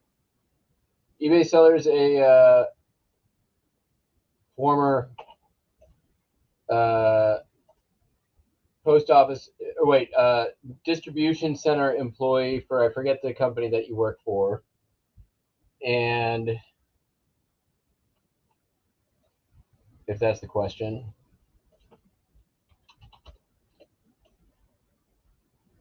Cream, black velvet, there's that. Get rates, 4 pounds.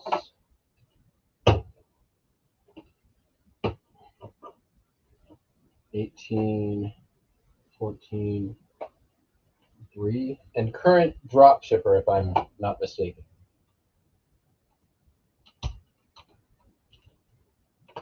Not trying to get into any sort of judgment type situation with that, just stating a fact, I believe.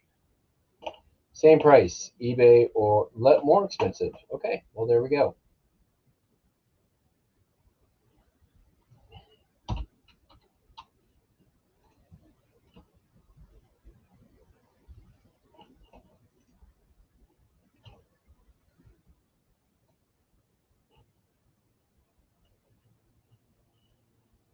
Yeah, Orvis sells a lot of stuff. Good brand for outdoorsy people.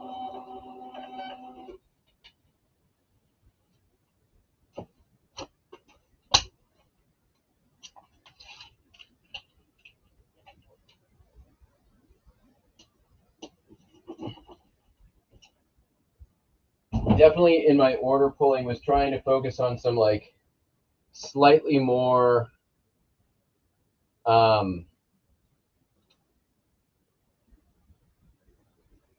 a few more like bigger, bulkier items because I don't want to have to take those to the post office because that's a pain in the butt. All right, next up. These are some. These go to a Danbury Mint Shirley Temple doll. They're just the clothes for her Wee Willie Winkle outfit. They were in that eBay stock that I purchased from another eBayer. They turned out to not be listed, which for whatever reason, maybe she had them on another platform. They sold for $20 plus shipping. Are they going to go first class? Yes, they are. I'm not even going to. I think I'm just going to put them in a bag, maybe.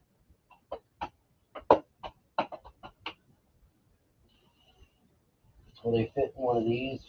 12, 10. They might fit in this.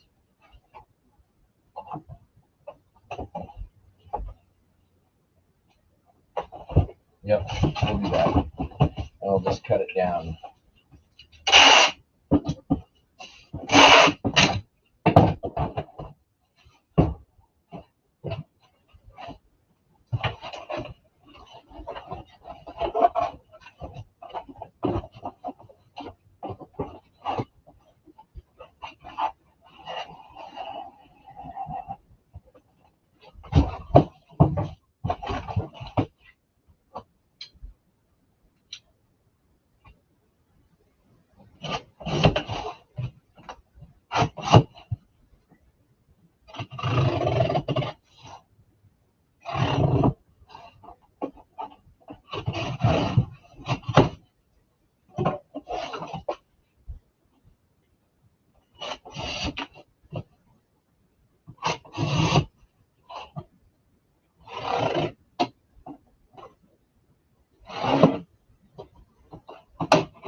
A little bit overweight. That's okay though.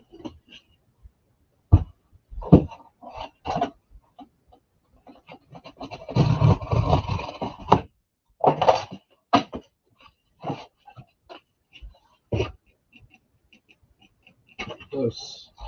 Getting there. Getting there.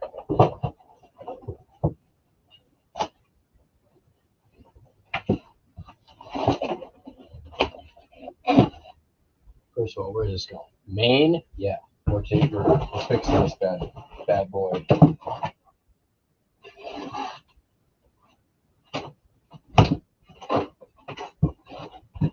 It's already a box, so I'm not too worried about it.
I get why people don't like eBay tape.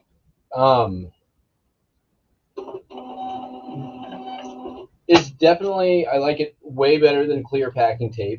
I like it way better than brown packing tape. The only thing you need to really realize about eBay packing tape is you've got to stick it to itself. You can't just put like a 6-inch strip and expect it to stay there. You've got to go full all the way around. That's it. That's the secret. All the way around, stick it to itself, it'll be fine. Holy shit, somebody just came in and bought a bunch of records. Great. 9 minutes ago, 3 records. And a videotape. And a vintage photograph. And another record. Where am I at for today?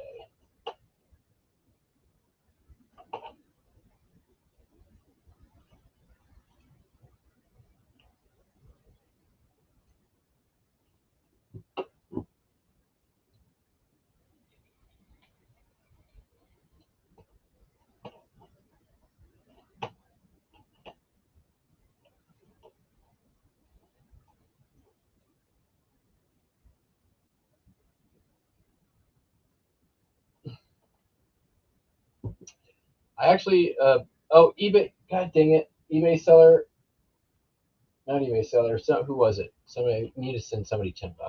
Sent me a bunch of eBay tape. I totally forgot I didn't do that before I left. Sold 2 Edison cylinder records. This one is, what is it? Amateur Night at the Vaudeville by Cole Porter. And Rock of Ages duet, which here we'll copyright claim not that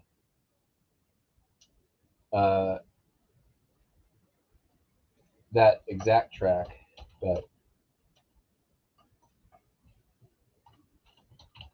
we'll copyright claim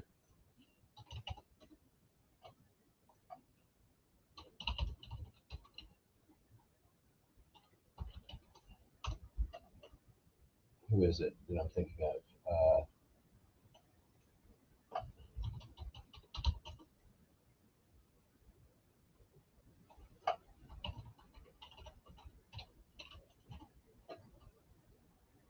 That's not the one. That's not the one.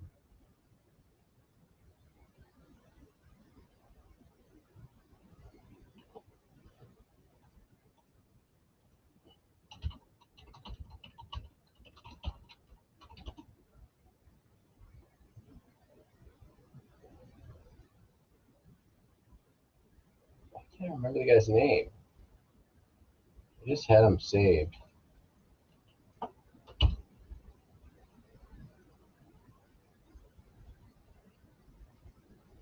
We did, I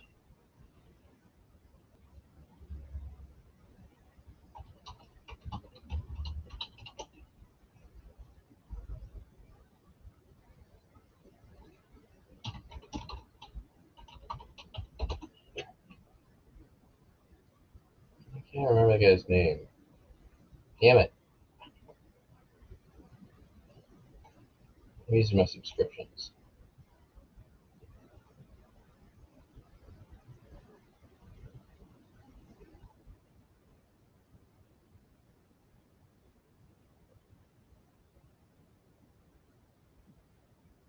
Ah, got it. I remember his name now.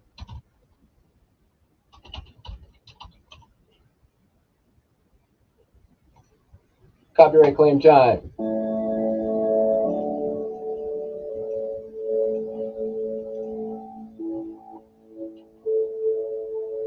Not that Rock of Ages.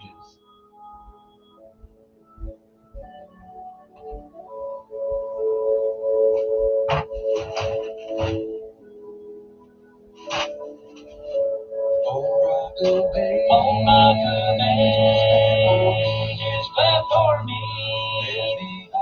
Left behind myself in peace. When the waves of hell roll around me, rock the ages. Walk in my soul. Oh, today I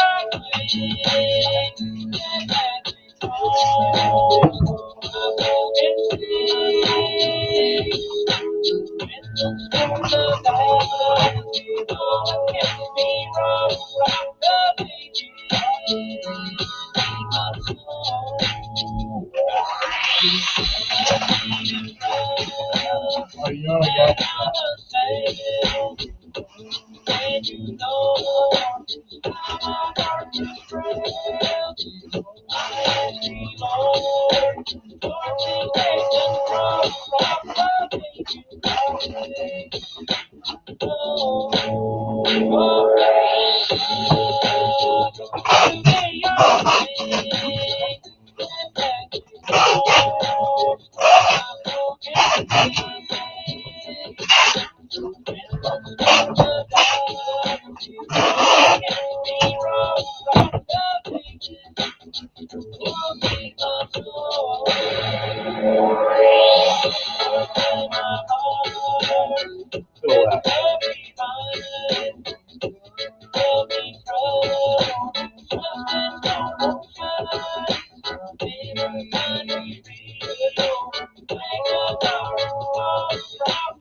Oh, I can't combine these? What?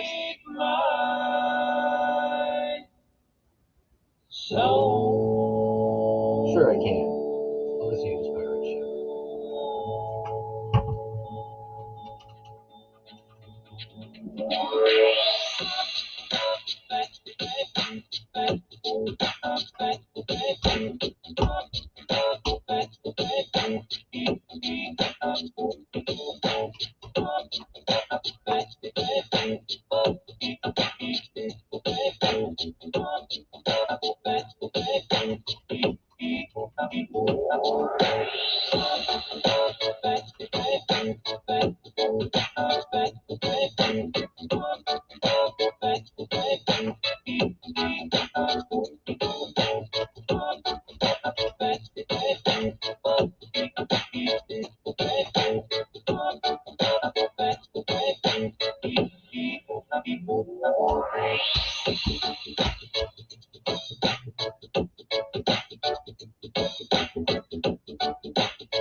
J-Pod's remix of Rock Pages. Joe Mullins, Rock Pages.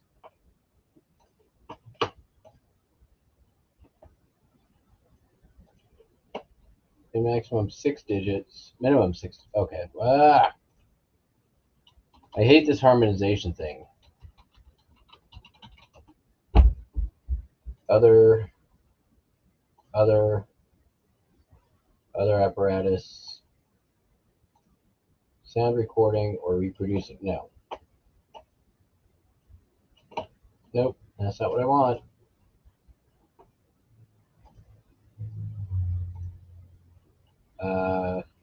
Try something else then. Maybe record cylinder.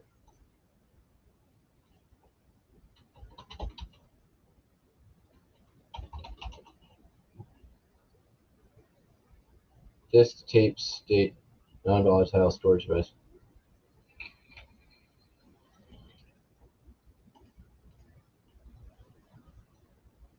Technically a phonograph record. We'll put that in there.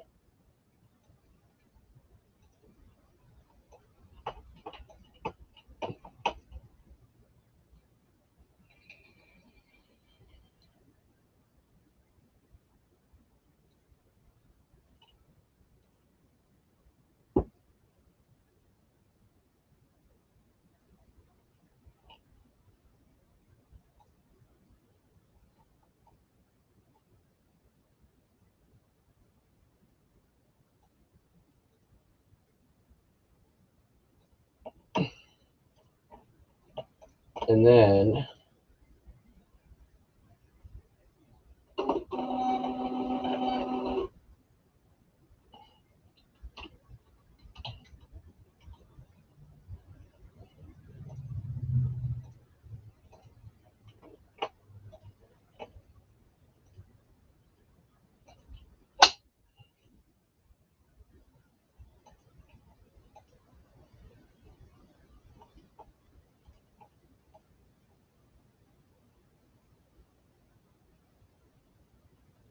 hey, Amy, what's up?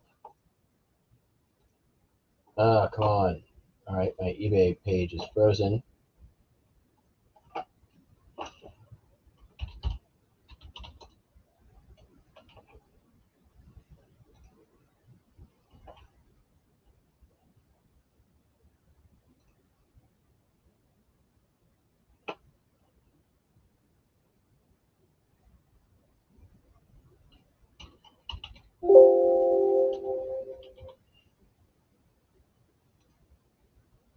Okay. All right, shipped.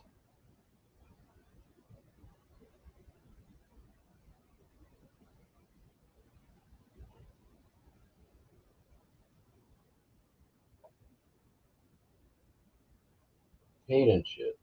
And I've got to update tracking, I guess. Wonder if it'll let me do this. I've never actually tried doing this before. Okay, add tracking. I've had it where, yeah, they let me do it. Sweet.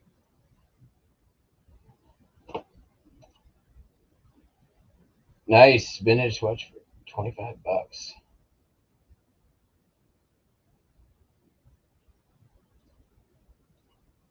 All right, moving on.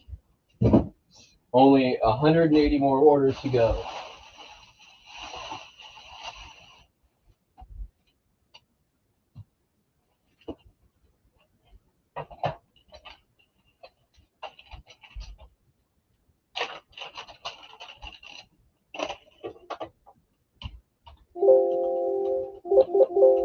does it keep making it? I don't like this sound.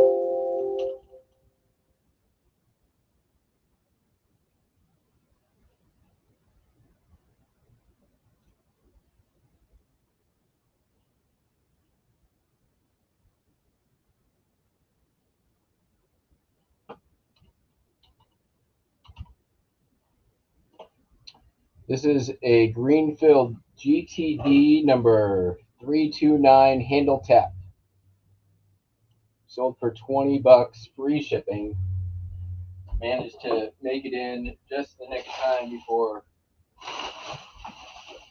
all the tools are off of free shipping now. There may be a few stragglers.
Did the local sports team win, Amy?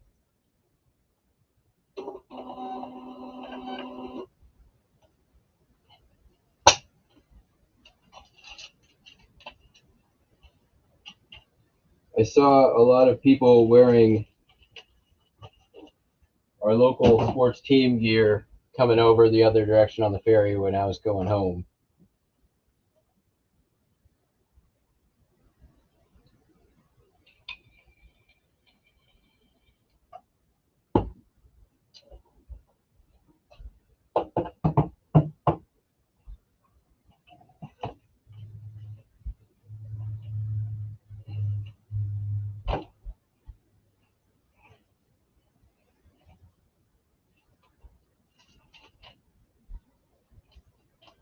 This is Cameron. If you're still here, I know you're out walking your dog, but another one of these Disney World or Disneyland California Adventure postcards sold. One of the last ones. $6.75 plus $1 shipping. Or $6.25 plus $1 shipping.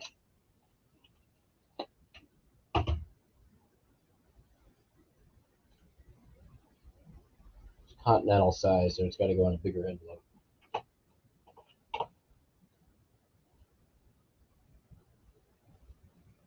Ah, gotcha. I saw some people in Titan's gear as well. They were getting harassed on the light rail.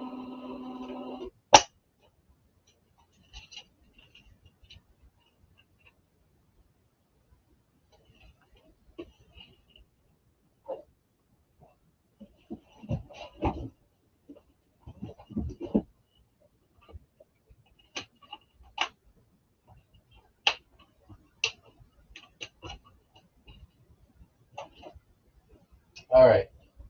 Sold a paperweight. This one's actually really cool.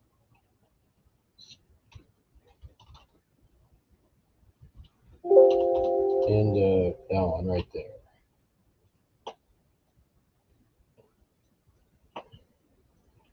Throw it up on the screen. I really liked this one. Picked this up about a year ago at an estate sale for $1. This is a really nice controlled bubble. It's called Flower in the Rain. How do I know that? Well, they put it on the bottom. made in Scotland. Pretty much made in Scotland. You look for this in paperweights. This is basically like guaranteed $20 plus every single time.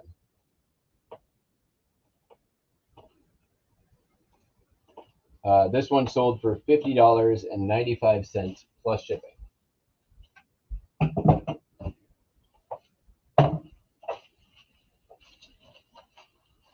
Yeah, pretty much in glass. Like if you want to you want an easy thing to know that will always be good money. Controlled bubble. Like, you don't need to know brands, you don't need to know makers or anything. If you can identify a controlled bubble piece, you're going to do just